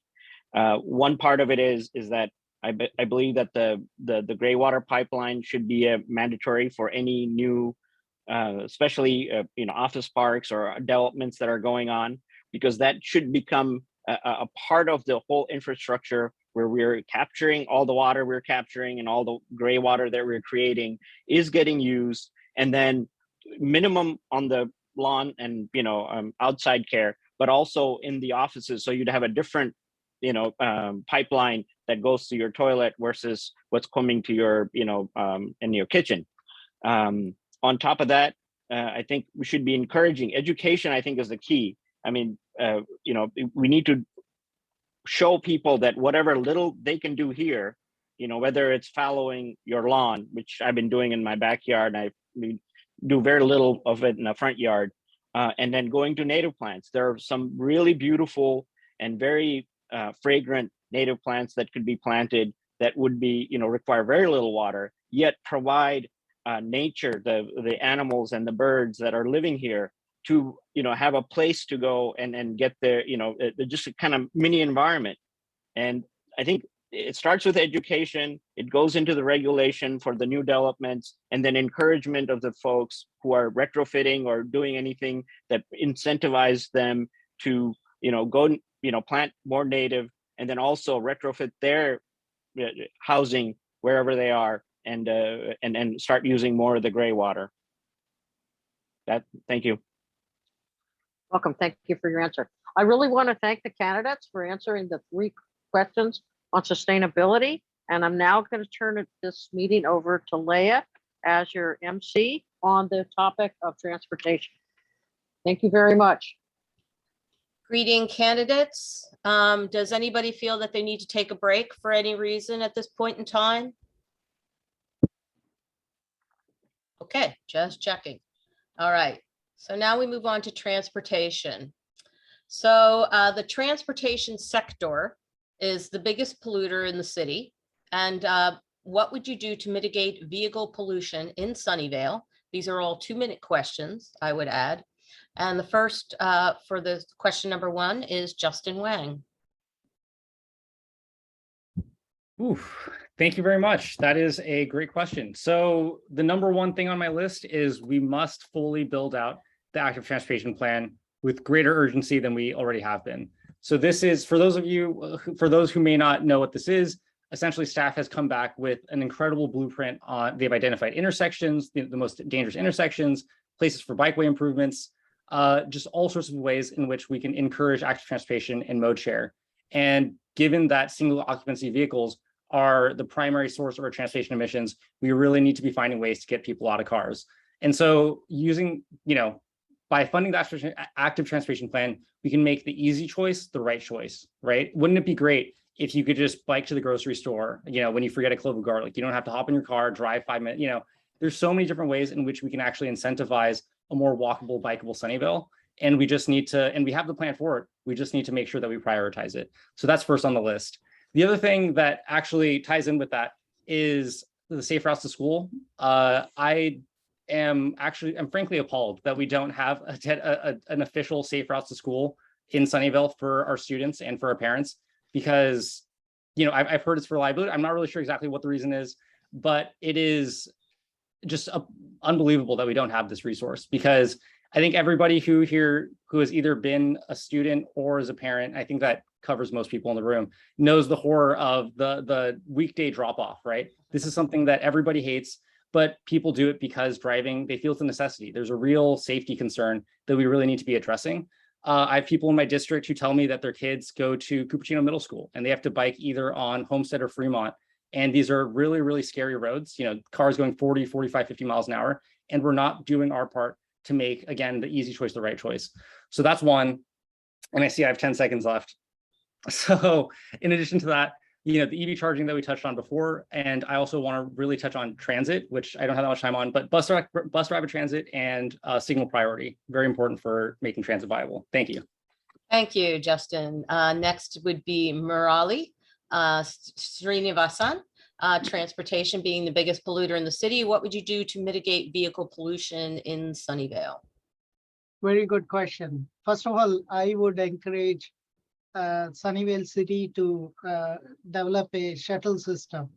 And then already Peary Park shuttle system, which Sustainability Commission did a study issue or proposal, is almost shelved now.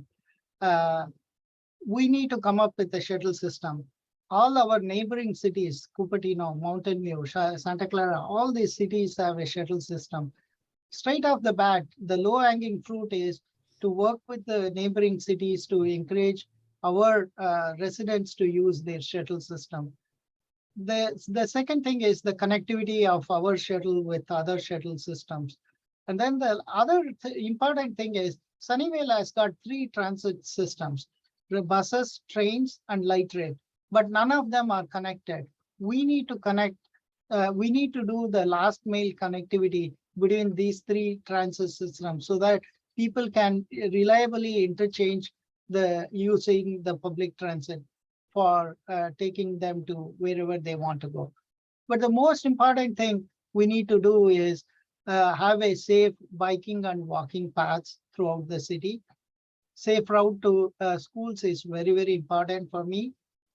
Fremont High School, which is in our district, District 3, it is at the intersection of two major roads. We had made at least couple of fatal accidents, cyclist accidents of students on Fremont Avenue. We need to come up with a safe route to the schools as such.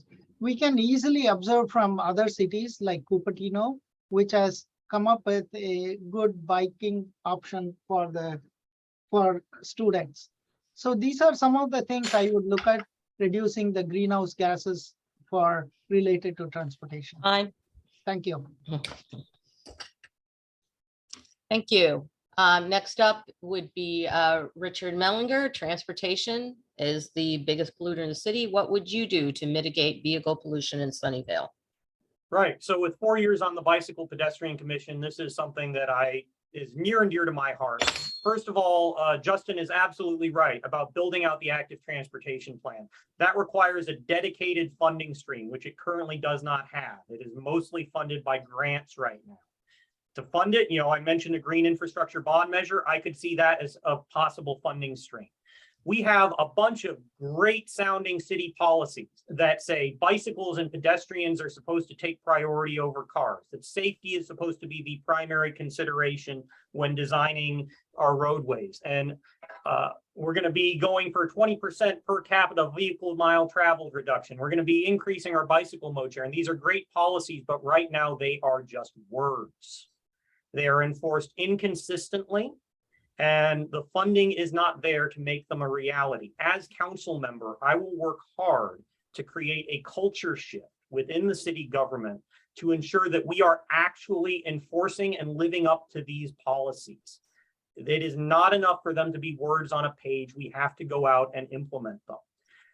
Beyond that, I think safe routes to school is a major, major issue here. Safe routes to parks as well. We've all seen school pickup lines. It's not just the traffic that's terrible. All those cars are sitting there idling, spewing pollution. So we really, really, really need to make it safe so the kids can walk and bike to school. This isn't just some crunchy sounding goodness. This is critical to our environment. And by the way, it'll save parents from having to play chauffeur every day. One other thing, Murley brought up the shuttle idea, and the idea of a Sunnyvale shuttle. I think that's a fantastic idea. And I'd go a step further. I think that we should be looking at a North County shuttle district. All our neighbors have shuttle programs. Let's see if we can unify them and coordinate better between them so that the shuttles become a viable option, not just in Sunnyvale, but in the region. Thank you. Thank you, Mr. Mellinger. And then Satyam Dave, you're next. So definitely, absolutely agree with the shuttle service idea. One thing I will add is it needs to be safe, frequent, and reliable. There's nothing worse than, you take shuttle one place and then coming back, you're stuck. The other part of this is that we not only make it easier and safer for bike and alternate commutes for kids to get to school, but continue the VTA service that is providing excellent transportation to our kids. Bus 55 runs through Sunnyvale Saratoga Road. That there's a talk that we're going to close that down because there's going to be because of the electrification of Caltrain. That's I was talking to Mayor Klein. I ran into him in downtown Sunnyvale, and I said that's as much as I want to have alternate transport, but there is this other idea that they have two buses in the morning that go take kids from all around here, District 5, 6, and to high school, and that reduces pollution by quite a bit and reduces congestion. The other part is, and this is going to be a little out of the sync here with all the folks, I think we need to build, just like that neighborhood plans that are coming in and that we're going to be building, we need to create little more commercial places in District 5 and 6 where you can walk to grocery store and walk to other things that you would need on a day-to-day basis without having to drive or go down to El Camino. I mean, Whole Foods is great, but then we need things further up north into 101 area and District 5 area. I think that's pretty much The coordination part, I remember living in Boston when I was in high school, and I was able to take a bus from about 45 minutes out of Boston to catch a train, to catch another train. And if I knew if I caught one of the, train on the way back, that I would catch that last bus. We need to create that kind of infrastructure that already, other cities have done. Was that time? Yep, sorry. Thank you, Satyam. Okay. And then finally, Council Member Linda Sell. Councilmember-elect. Council Member elect, yes. Yeah, so back to the transit-oriented development, we have new development coming up in Moffett Park.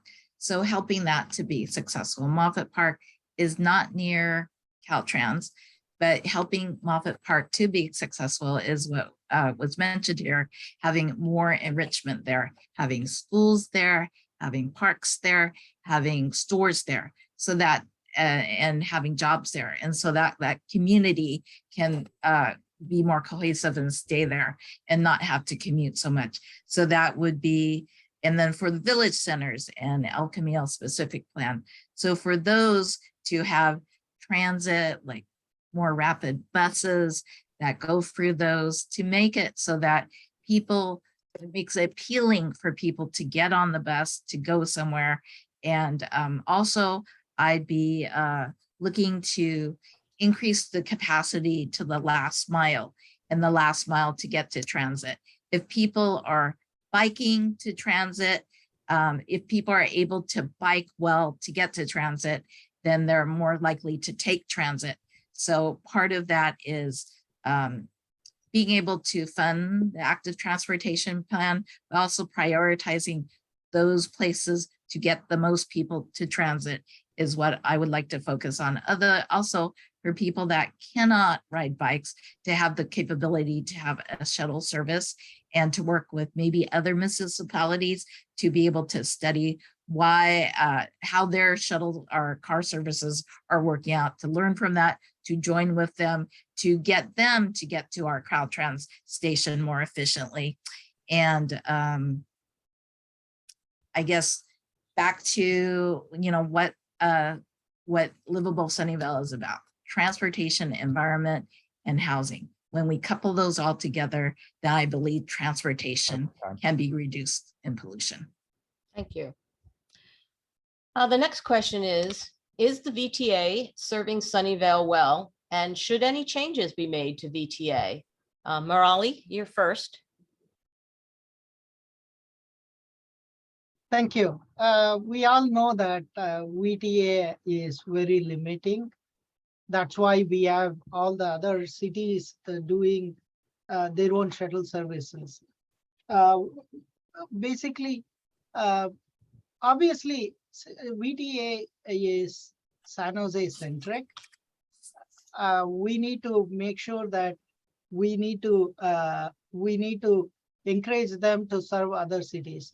More importantly, the shuttle services we are offering, we should offer with other cities, should cover other areas which are lacking by VTA. VTA is profit centered, or basically it's a ridership program. We have to figure out other ways of people commuting or shuttling to their jobs or other needs. So there are various changes we can do for VTA. First of all, VTA needs to electrify, which is discussed but not implemented. And then similarly, we have to come up with all the roads. For example, Satyam brought up the Route 55, which is from District 5 and 6 for the students to come to high schools and other schools. So we need to come up with probably smaller footprint buses so that it becomes more efficient and cost effective for VTA to operate. But more importantly, I think cities like Sunnyvale should work with other cities and then develop a system of shuttle services ourselves. And then Mountain View has done a fantastic job where they encourage Google to provide a citywide shuttle service. Google has more presence in Sunnyvale than Mountain View. We should do that similar thing. Thank you very much. Thank you, Murali. Richard? Short answer, no, it's not. It's a serious problem. And it's one that, as Murali said, VTA right now is very San Jose centric. And there have been some specific things that they've done that have really stuck in my craw. For instance, the attempt to shift, I believe it was the Measure B funding to BART, despite plain language in the measure saying, only a certain amount of this can go to BART, right? They tried to front load that. And that was something that had to be beaten back by a coordinated effort of stakeholders. So that's a problem. I think that there does need to be more attention from VTA on North County and on, Sunnyvale in particular. But it is also a two-way street. When you have a very low density city, it is very, very difficult for a public transit agency to serve those areas effectively. Councilmember-elect Sell has talked a lot about TOD, and TOD is great. And one of the reasons TOD is great, it is not just great because the residents get to ride, buses, that they have alternative to cars. It's great because it actually helps to better fund the transit districts. It actually building higher density mixed use development actually helps to increase service by increasing ridership. Other things that we need to be looking at, like with the Moffett Park specific plan, we've got to be taking a look at what we can do about light rail service. We need to be taking a look at, getting a high-speed connector bus down Matilda so that the folks in Moffett Park can easily connect to Caltrain. So there's a lot that we need to be doing. And there's a lot that, we need to be advocating for, better service at VTA. So thank you. Thank you, Richard. Next would be Satyam. Yes, I think credit, we got to give credit where credit due. I do appreciate that VTA runs a very reliable bus 55 that my kids have taken multiple times, either going to school or coming back. And I know that takes lots of cars off the road that would be driving there if the kids couldn't take that. That being said, other than 55, I think the VTA is not frequent enough and not reliable enough for daily normal usage. And absolutely agree that we need to have a coordinated shuttle service with the other cities. And there are other cities, like Palo Alto does a really good job. I'll take a Caltrain to Palo Alto, and then the shuttle will be there within 5 minutes, and they'll drive me all the way down, to my 280 where I work. And it took same amount of time versus driving there pre-pandemic traffic.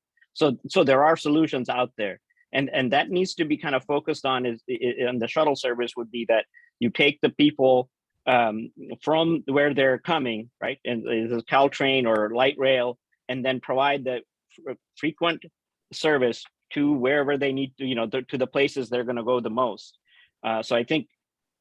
And that's why, and the VTA is not doing a good enough job. And that's why all these cities have created shuttle service that we also need to kind of sink in with and potentially coordinate it.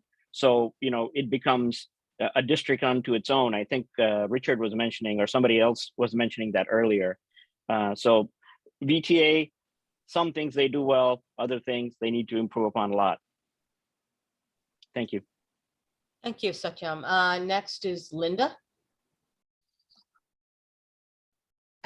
Earlier this year, I gave up my car and I've been trying to ride the bus. And I have been impressed that the buses are on time, they're clean, and it would be great if they were electrified, so that would be clean energy. The other thing is that if the bus services, the cost of running the bus service has been high, so the result of that is that bus lines are cut. And so if bus lines are cut, it's a spiraling thing that less people will ride the buses because they're less available. So if possible, the VTA should determine which bus lines, what time are the high running routes, and to be able to not cut those bus lines. Also, maybe being able to give people that are limited means, like free passes, our students free passes so that it's more accessible to people that are more limited in means. The other thing I think is that if we strengthen our bike infrastructure, then it makes it getting to the bus like quicker, because then you would ride your bike and get on the bus, and then the bus would take you further. So I think a systematic approach where we try to increase a usage of buses, and then when we increase the uses of buses, then their likelihood of being used and their being able to be self-sufficient, self-sustaining modes of transportation would be good. Also, I think there's an examination if the structure of the governance of VTA is the most effective. So being able to study that and learn from the studies of what would be more effective and always improving. Thank you. And lastly, Justin. Yeah, thanks, Leah. So just to answer the question, is VTA serving Sunnyvale well? In a nutshell, no, but I think it gets a bad rap, frankly. I think that we need to change the way that we think about transit. Transit is a service. It is not something that we should require to turn a profit. You know, that is not the success metric in my eyes, right? How much money does VTA make per year? For me, we really need to be doing our part as a city, as Sunnyvale, to help VTA succeed. And we've talked about this with transit-oriented development. We need to make sure that we're hitting those density levels where transit, you know, is actually able to support itself. And one of the things that I think, if I remember the statistics correct, I think the 522 on El Camino Real, if you look in the bus, it's often not that busy, and the cost per rider is like something like $55 or something, because ridership is low. And this is a very thorny problem. You know, there's no one city alone can solve this. And one of the critical institutional problems is that VTA does not often get money for operations. It gets a lot of money for capital projects. And so what this means is that they get money from the federal government, all these funding streams. They want to expand their service, but they don't actually get the money to run buses more frequently, right? And this is, and you can see how this is a self-fulfilling prophecy, because people, you know, you don't run a bus frequent enough for people to use it regularly, and then they aren't able to continue running that route, and so on. So we really, as a city, need to make sure that we're doing our part to, again, support VTA. I personally would be happy to serve on the VTA IGR, because I think that there's a lot of nuance in the ways that VTA will be able to serve Sunnyvale specifically. I think we have a couple corridors that we need to look at. And really quickly, just as a fun anecdote, I guess, I think that when I was a De Anza student, we actually got a free VTA pass. Well, we paid $5 for all you can ride VTA, basically free. And that greatly incentivized me to take the bus. And that's something that we should look at as a transportation demand management measure for apartments. Instead of free parking, we should give them transit passes. Sorry. I don't know if you guys can hear Chuck because he's a little soft when he says time, but I think, yeah. So finally, next question. The active transportation plan is currently not funded. How would you get the plan funded? Starting off with Richard. So there's a variety of options here. So active transportation plan calls out roughly $100 million in new bicycle infrastructure, plus additional new pedestrian infrastructure. One option is, as I've stated before, a green infrastructure bond measure. You know, that could include the active transportation plan. It could include other projects that contribute to decarbonizing our city. You know, that would provide a regular, dedicated funding stream that would allow the city to have actual long-term planning on the implementation of the active transportation plan without relying on the vicissitudes of grant funding. So that is one option. You know, beyond that, we also need to be looking at creative approaches, how we can use our existing funds to implement the ATP. Berkeley recently, a couple of years ago, implemented a program called the BBMBAP program, which is a bit of a mouthful and great acronym. But essentially what they do is they require, whenever a street is resealed or repaved, they require it to get a complete streets treatment. This was the brainchild of Councilmember Rigel Robinson there. And so that's a way to ensure that as we are doing our regular maintenance on our streets, that we are upgrading these streets to get the complete streets program treatment and to help implement the active transportation plan. We should also, frankly, be looking very carefully at funding that is going to strictly automobile only infrastructure. If we're talking, climate change is here, it's real, we all felt it. We need to be looking then, like I said, we have policies prioritizing bicycle and pedestrian infrastructure over cars. So if there is money that we are spending purely on cars, we should be asking ourselves if that money is worth spending. Should it be reallocated? Should it be reprioritized? And should active transportation infrastructure be prioritized instead? Time. Thank you, Richard. Next is Satyam. Yeah, so I think there's multi-streams that need to come in to fund this plan. And one of the ways we can look at it is looking at, as other folks have pointed out, as the new items or a new development is going on, that we implement as part of that development, implement a little bit of the plan and upgrade the streets as the time goes on. The other part is that there's a potential for a surplus coming to Sunnyvale budget as our pension liabilities kind of are peaking up. Soon in the near future they're going to start going down, and whatever money that is saved or is surplus should first go into things that would make living in Sunnyvale a better and affordable as much as possible, along with making it green. And thank you. Thank you. Next is, Linda.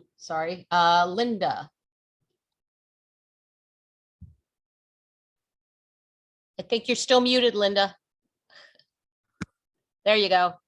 I think we should continue to look for grants, support staff to look for grants at a federal level or a state level to support our bike plan. I think we should look at different revenue streams. Richard mentioned a bond. So before we do a bond, we would need to fund a study to see a survey to see if the community would support that bond. And if the community did support that bond, then I would support that. And other revenue streams, that the staff could present to us to fund the bike, the ATP. Also, we could prioritize in our budget, such as, if we're having more more people riding transit, then maybe we'll have less cars on the road. And if we have less cars on the road, maybe there would be less of a need to repair our roads. So hopefully in our perfect world of transit-oriented development, less cars on the road, more funding could be reallocated from repairing roads to going to funding the ATP.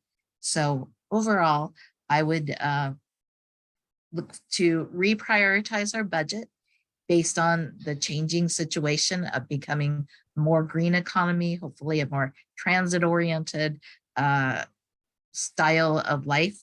And I would also look towards working closely with our federal and state agencies and giving staff the bandwidth to apply for grants, and continue to encourage our staff to present to us different possible revenue streams so we can determine which ones are viable, which ones the community will accept to fund. That's about it. Thank you. Thank you, Linda. Next is Justin. Yeah, thank you, Leah. So how will I get the plan funded? So one is, I think we need to kind of reframe the way in which we think about the active transportation plan, because it's not just active transportation. There is, when we make these bike lane improvements, protecting the bike lanes, making the city more walkable and all that, we should really be thinking about how we're building cities, building cities and building the streets in those cities. So I am really proud to have helped put on the Green Street Symposium of, I think it was like over a year ago now. But really, we featured folks from Caltrans and all these different agencies And there's really a real movement to actually re-envision streets across the country. And I think in Sunnyvale, there's a real appetite for it.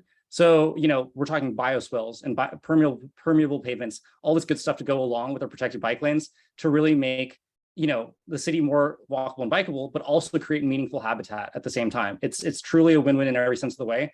And because as a city, if we take this more holistic approach to active transportation and these infrastructure improvements, we can actually open ourselves up to more funding sources. So Caltrans is putting out grants for green infrastructure, and how can we actually tie that in to projects that we want to do? And we slap on some improvements, which to my mind are clearly, I see no downside to this. So I think we really want to make sure that we're doing that. And another thing that I want to touch on is I think that there's a lot of, I think people always say like staff, should apply for these grants, and which is very true. We want to make sure that they're doing that. And I think they do already do a good job of that. I think as a city council member or, as an elected official of any kind, it's really our job to actually, make these grants happen. We have authority. As in my role as, advocacy manager for Greenbelt Alliance, I actually worked with MTC to shape their TOC, Transit-Oriented Communities policy, to actually ensure that those funding sources were open to cities like Sunnyvale if we were to do the right thing. And so I really want to say that, whoever ends up on council, it's really our duty to make those grants happen so that staff can then apply for them. And I'll leave it there. Thank you. Okay, thank you. And Murali? Yeah, thank you. I am an entrepreneur, which means that I look for ways to fund a project. So the way I look at active transportation plan, we can look at funding the entire thing in one single stretch, which would be very, very difficult. But the easier method would be a phased approach. For example, break down the active transportation plan to smaller pieces which can be funded. For example, safe roads to schools. That is a big benefit we will have. And then that can be funded because the other cities have already done that. And then similarly, bike routes on Bay Trail, those can be funded. For example, Cupertino has done that. So any of these funding, we need two funding sources for not only the initial funding of the project, but also for the maintenance. As somebody pointed out, I think Linda and Richard, we can look at various sources of funding, which is basically grants and then bond measures and other things. As Richard pointed out, bond measures have its own, each of these things have their own perks or deficiencies. That's why I propose that we take a step at a time rather than looking at the whole thing in one single go, which might be very, very daunting and then very, very difficult to fund. So once again, going back to my idea of smaller steps and community involvement, those are the ideas I have for active transportation plan funding. Thank you. Thank you, Murali. Finally, the last question. How will you work towards implementing protected bike lanes throughout Sunnyvale? Satyam, you get to answer this one first. No problem. I think one of the things I have noticed as I either walk or drive or take my bike is that the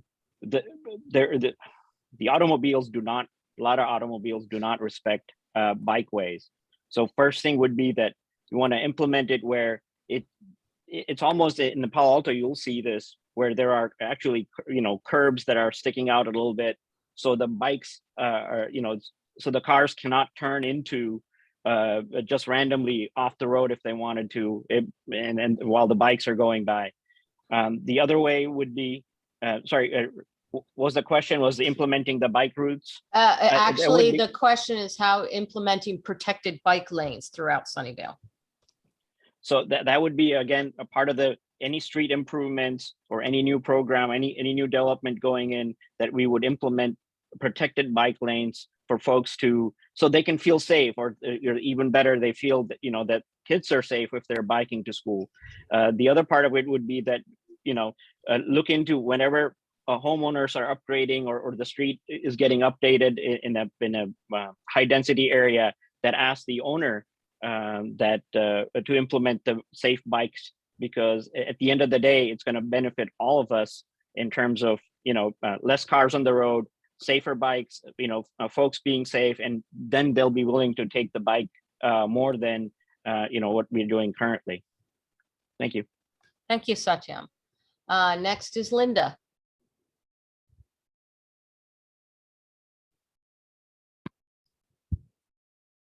I guess I would try to prioritize in our budget to be able to have protected bike lanes, especially the routes to go to schools. So to prioritize funding to go to protected bike lanes.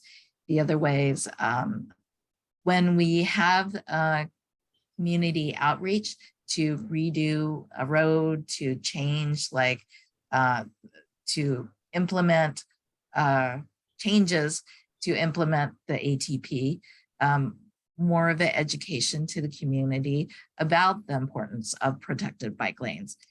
Sometimes people think, well, there's not that many accidents. Well, we should educate the community that, the cars are going really fast.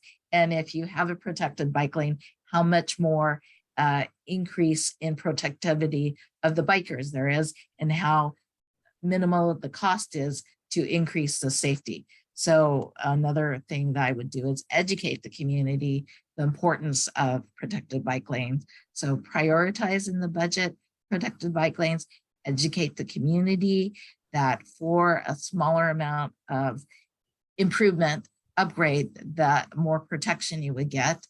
And I would also try to prioritize the protected bike lanes for the streets that are the most traveled by the bikers, or the streets that are going to schools. And so that would galvanize the community to support more protected bike lanes. So organize the community, educate the community, and prioritize protected bike lanes in the budget if possible. Thank you, Linda. Justin.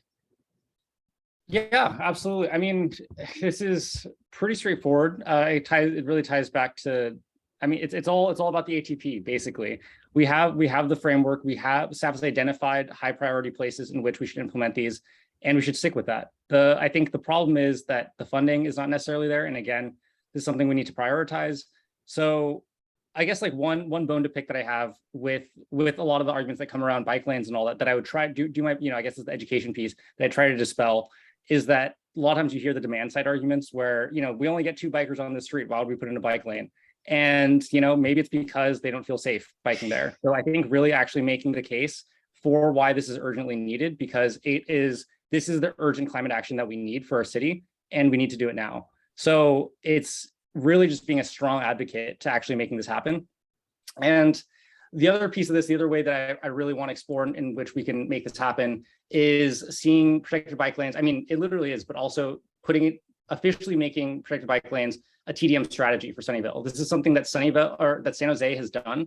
They have been revising their parking minimums, and the average cost of a parking space is anywhere from $35,000 to $70,000 per little square of unit of parking. And we are often overparked in places. It doesn't always feel like it, but there's been studies, and there are places in which we are overparked. And if we actually give developers a little more flexibility to study what is the actual demand for parking, as well as the demand for improvements like the protected bike lanes, keeping in mind that current throughput of bicycles is not indicative of future throughput of bicycles once you put a protected bike lane in. So really actually being forward thinking in what we consider community benefits, right? I think protected bike lanes, transit passes, even a shuttle system, like all these sorts of things are things that we should be incentivizing in our development, and actually using this to start building a network in Sunnyvale, because it really is going to be an incremental approach here. And I'll leave it there. Thank you, Justin. Next is Murali. Yeah, we need to protect bike lanes. There is no two ways about that. Once again, I don't want to reinvent the wheel. We can easily observe other cities. For example, bike lanes are clearly marked, protected bike lanes, right turn protection, and then no stop signal, no stoppage for bikes. These are some of the methods we have already seen and then other cities have already implemented. Regarding the safety itself, I would prioritize the safety by actually what is called the Pareto principle, which is basically there are certain intersections and lanes where accidents are, it's totally unsafe. We have to monitor that and then fix them, make them safer first. That way we stretch our dollars because obviously the funding is very limited. We need to look at those kinds of prioritization. But I'll go from another side of things. Bikers also have to be educated to follow safe practices, follow the traffic rules, and then wear protective, reflective clothing. A lot of times I have been very, very close to hitting a biker who was wearing dark clothes in a dark street. So those kinds of things, it's unsafe for them. It's unsafe for everybody. We need to educate them. It's their responsibility also to be safe and then to make sure that roads are safe for everybody, not just cars or bikers or anything. So with that, I would say prioritize the intersections, make the bike lanes, we'll learn from other cities, and then educate the bikers to be safe themselves. Thank you very much. Okay. Richard, I know this is a subject near and dear to your heart. Oh, very much so. So I want to start by just making something, really clear. When we talk about protected bike lanes, we mean bicycle lanes that are physically separated from vehicles by some sort of obstacle, preferably concrete. Okay, that is how you prevent cars from going into the bike lane. That is how you prevent cars from striking cyclists. The active transportation plan calls for 17 additional miles of protected bike lane. It is not enough, and we've built none of it. Okay, a major part of the problem there, staff, doesn't have the right street sweepers. And for years, we have been hearing on the Bicycle Pedestrian Commission, we can't do it yet because we don't have the right street sweepers. Well, on council, I will prioritize them going out and getting the right street sweepers. This is something that cannot wait. This is a danger to the health and safety of our residents, and it is contributing to climate change. We cannot be delaying this. Murley had an excellent point about intersections. We need to be looking at protected intersections, Dutch style intersections, because a protected bike lane that spits you out into 5 different conflict points with cars isn't going to solve the problem. We need a whole cloth approach.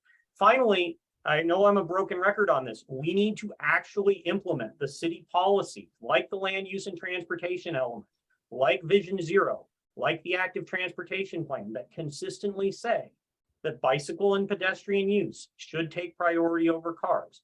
That means we should not be afraid to take away street parking on arterial roads.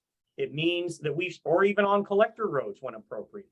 It means that we need to be dedicating enough space so that cyclists can bike on safe infrastructure and not just bike on whatever infrastructure we were able to cram in around the cars. That's time. Thank you. Thank you. Thank you once again to all the candidates for discussing the transportation section. And now I'm going to hand it back to Angela for the final. Wow, the final stretch. This has been long, and it's like practice for council because this is only what, half of a council meeting? Sorry. So thank you for all your attention. And I want to be respectful of our time, but also of our audience. So right now I'm going to ask the audience if they have some questions to please put them in the chat. And while the audience is doing that, what I'm going to do is ask our candidates to have 1 minute to have their final closing remarks. And the floor is open on whatever your closing remarks want to be. And the first person will be Murley. Thank you very much. Thanks for this opportunity. I really enjoyed this. Very well organized. Thank you very much. I want to stress my community experience, my business and finance experience, which I bring to the table. I have been involved in the community for 15 years. I was awarded the Distinguished Resident of Sunnyvale last year for all the work I did for the city and community. I also want to emphasize, I am a big believer in community and neighborhood. We need to make sure that the community needs input and involvement is encouraged and then practiced in all the city policies. I also want to stress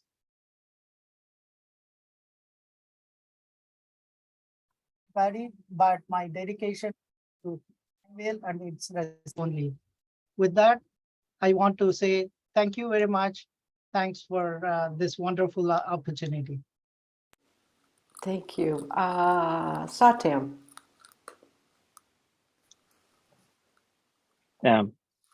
What I want at the end of the day is just to serve in the city council. So the Sunnyvale that I've enjoyed is available for my kids.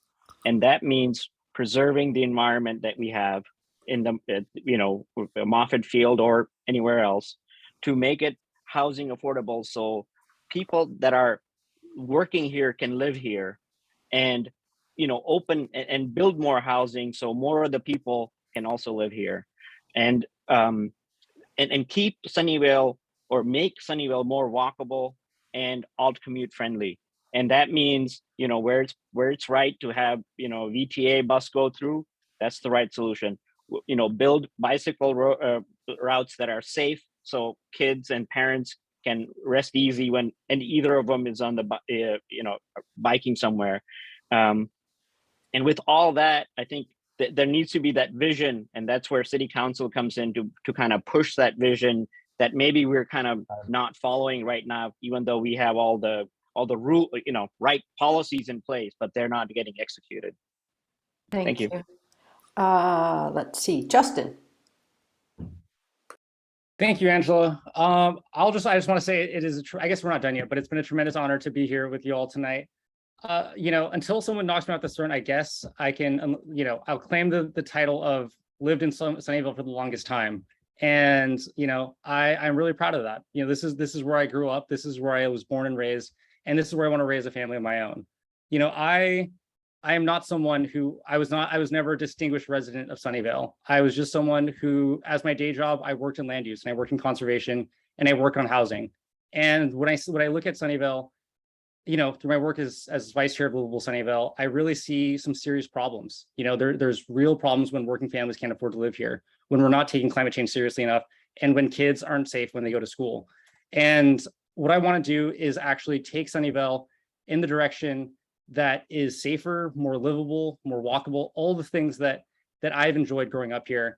I want to be here for future and for future generations. So thank you so much for your time, and I'll see you soon. Linda.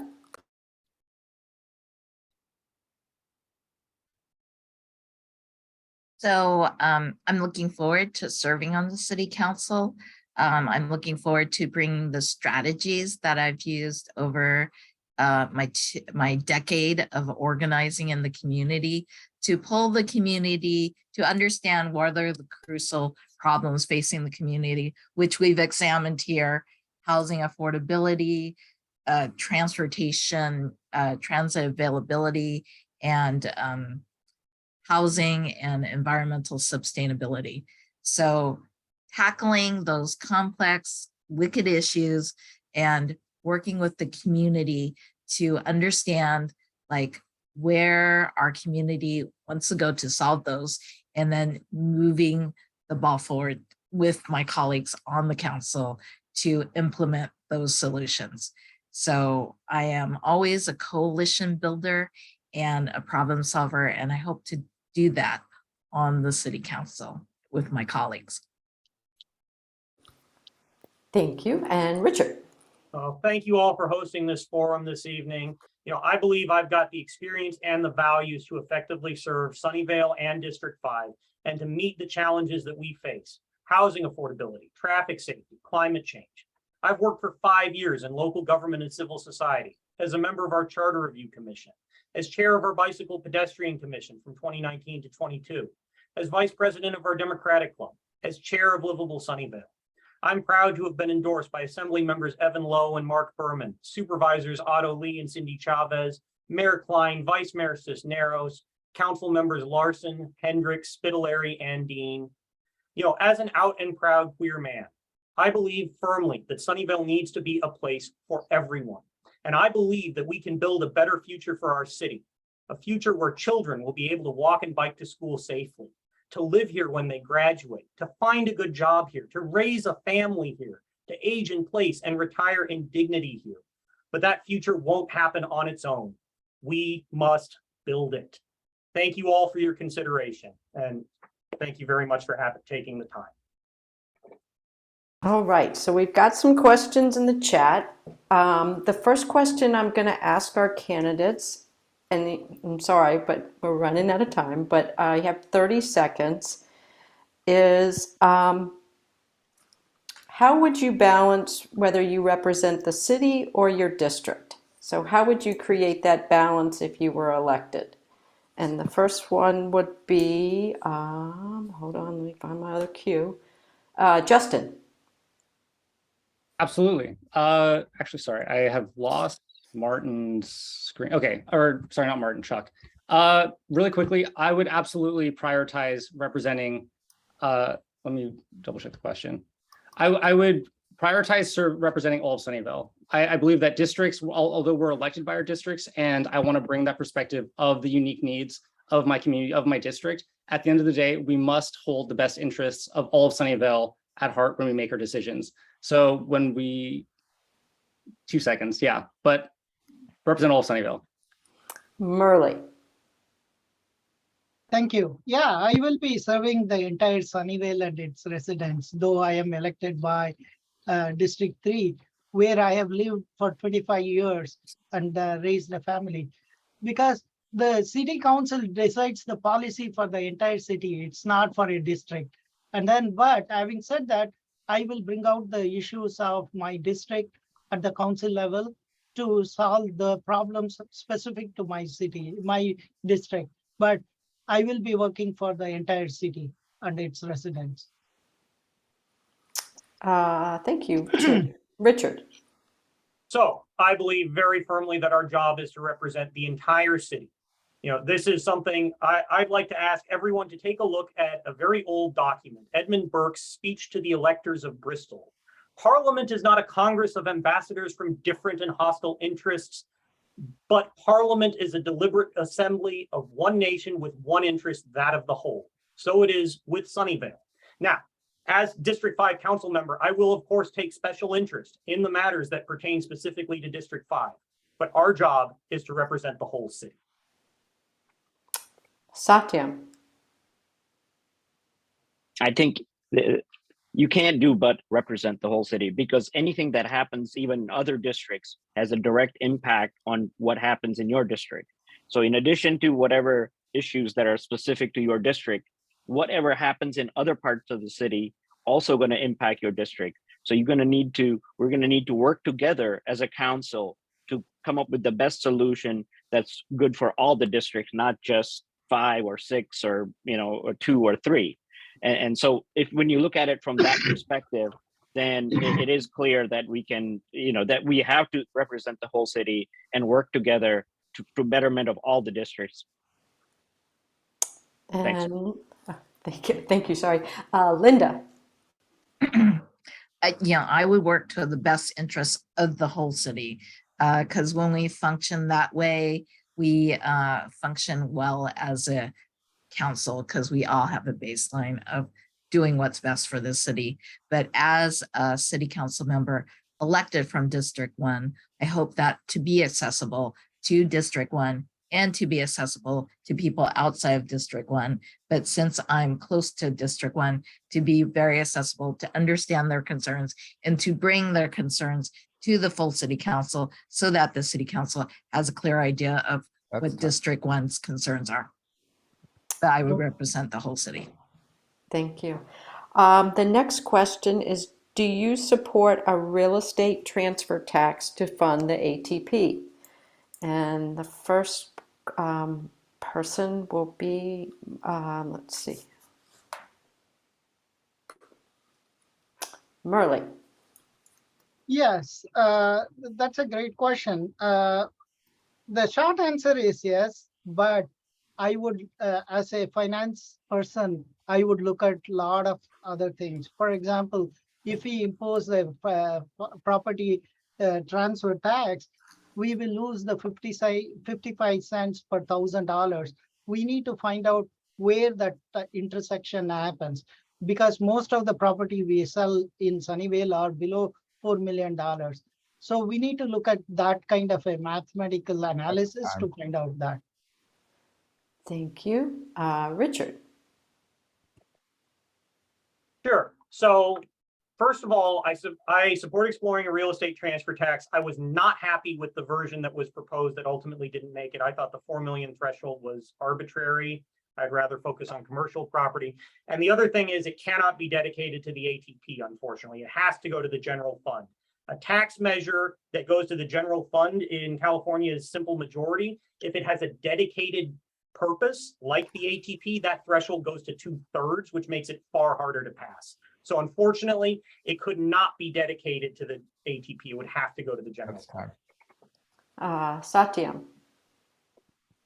I would definitely support the tax, and this is not in my backyard kind of thing. I am a homeowner, and I would gladly pay the tax, the transaction tax, whenever, if I decide to leave the property. And I like the idea of having a commercial side also be able to be charged the same rate for the amount that, whatever the transaction ends up being for the commercial property transaction.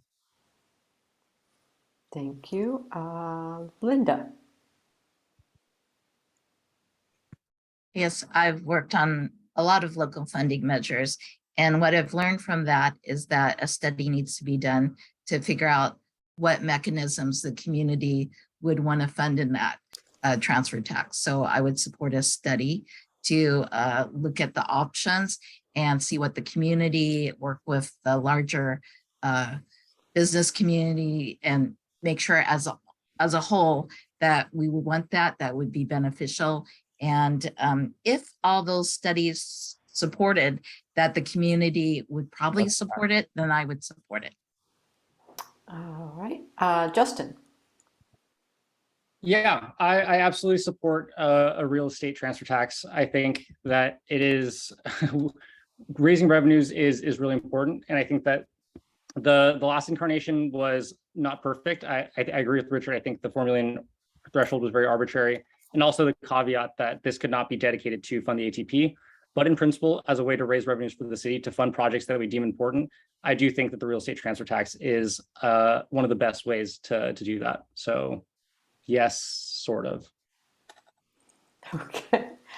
Let's see. So with the housing shortage seeming to be unending, what new technology would you see to help the issue and how to make solutions affordable? And the first one will be Richard. Okay, very quickly. One thing that we could look at is prefabricated units for accessory dwelling units and prefabricated units for things like SB9 projects. One thing that cities are exploring is pre-approved design so that you can go to the planning department and say, I want that one, and it's automatically approved because you're picking something that has been approved beforehand. So those are some things that I think are worth looking at. But fundamentally, this isn't a technical problem. It is a policy and political problem. Satyam.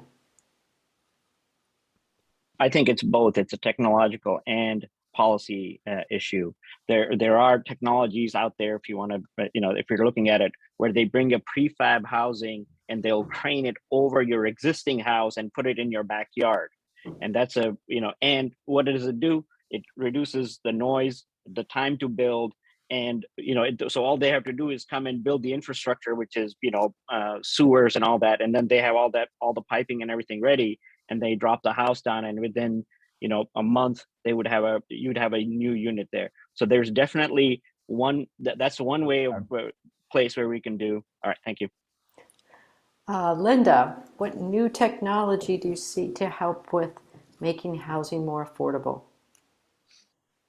I guess, as Richard was saying, prefabrication would be good to make it rapid development of housing. Zoning, so that more areas could be made mixed use, as our housing element suggests. So I would focus on zoning, mixed use, and prefabrication. All right, Justin. Yeah, I will second the fact that I don't think there is no magical technological innovation that is going to solve our housing crisis. We just need the political will to actually build more housing. Prefab is obviously one of the things that would support this. Another thing that I think we want to explore in terms of the housing crisis and technology is transit, right? We need housing that is close to jobs and transit. And so even if you're a little further away and you can get to your job easily, but you're taking transit instead of driving your car, it's actually a lot better for the environment. So I think we should also be looking at transit innovations, things like things of that nature. Use my time. Thank you. Merle. Yeah, actually, the technology is, I am a technologist, so I know this fairly well. It's two parts. One is the material, and the other one is the actual construction. I think the construction prefab is one way to do that. And then the other, regarding the material, people are experimenting with real timber, which is much more sustainable.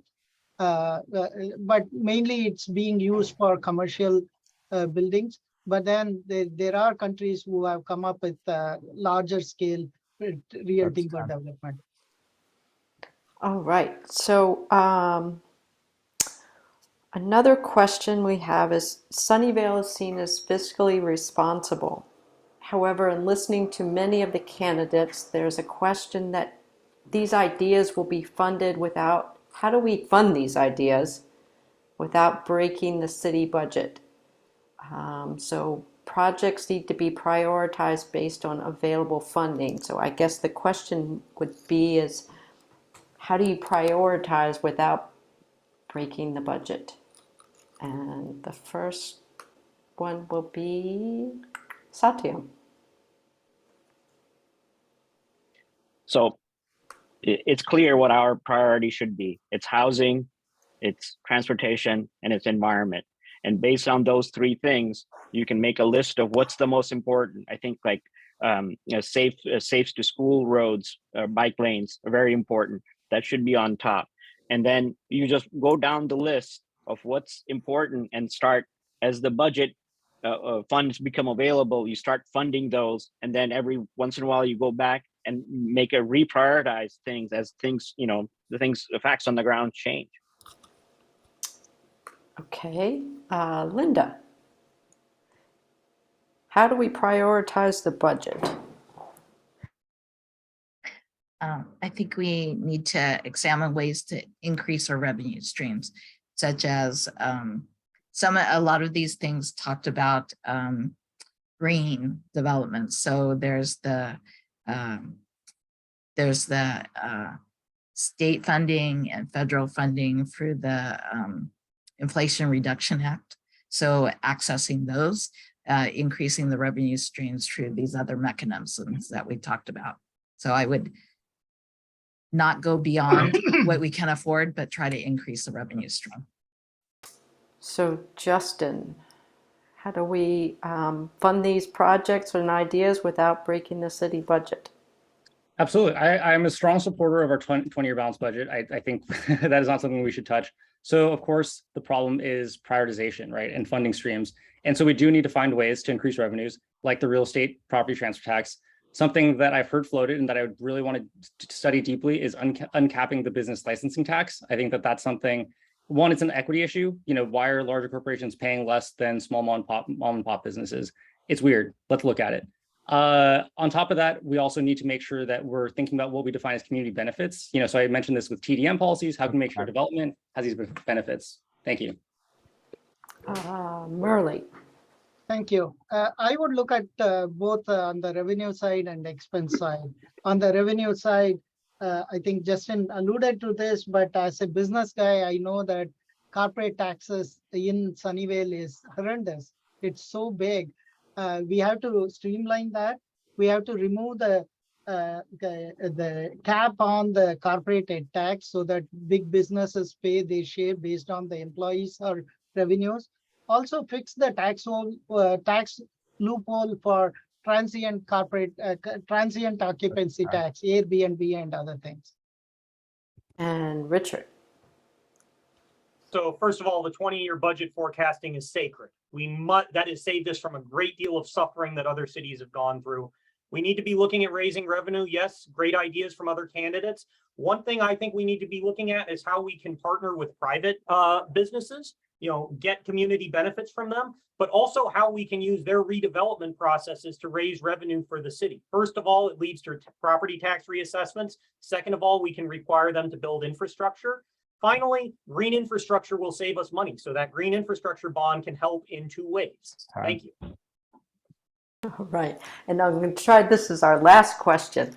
Our transportation discussion largely ignored the biggest source of our transit-related carbon emissions, that is, cars that commute to or from outside of Sunnyvale. How can we address the huge portion of the workforce that commutes to or from Sunnyvale? And that will be Linda.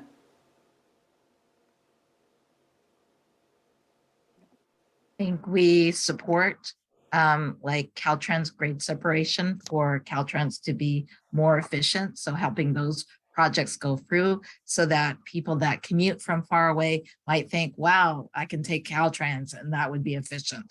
There are also previous discussions to have State Route 85 have a transit corridor down the middle of it, which it had plans before.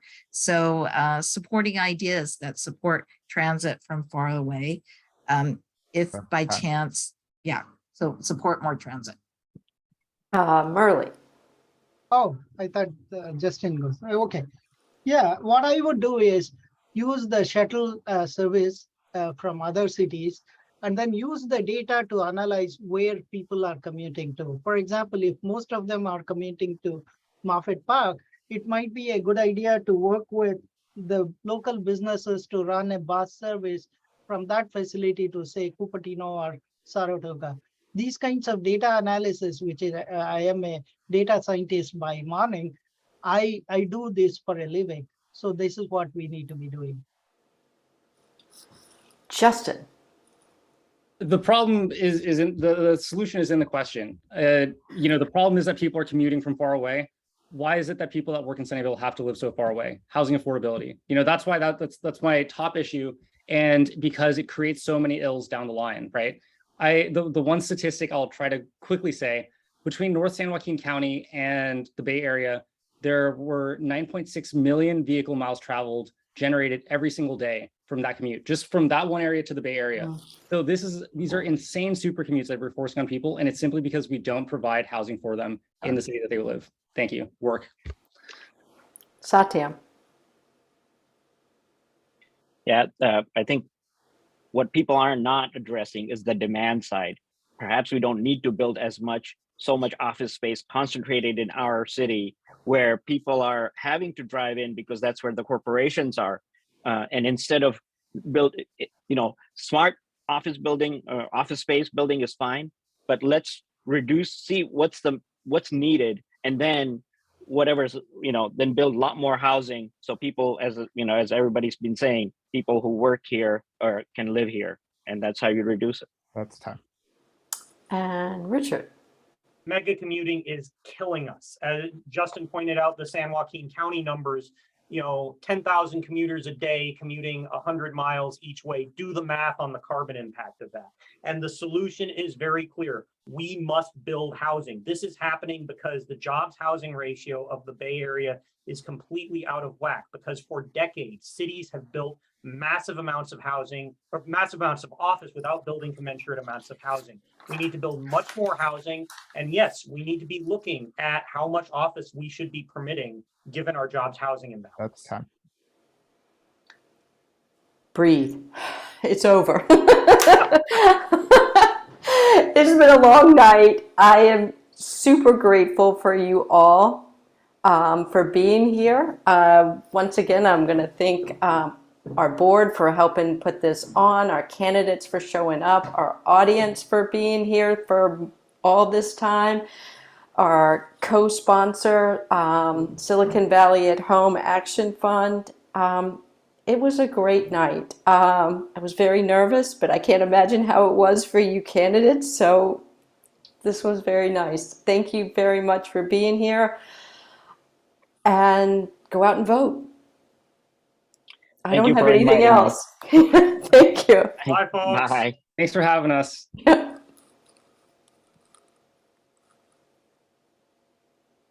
Thank you for bringing so much thoughtfulness in all the questions and the formation of it. Very much Livable so. Sunnyvale is a service to our community. Our pleasure. Thank you, Chuck, for being our timer. Oh, no worries. I know.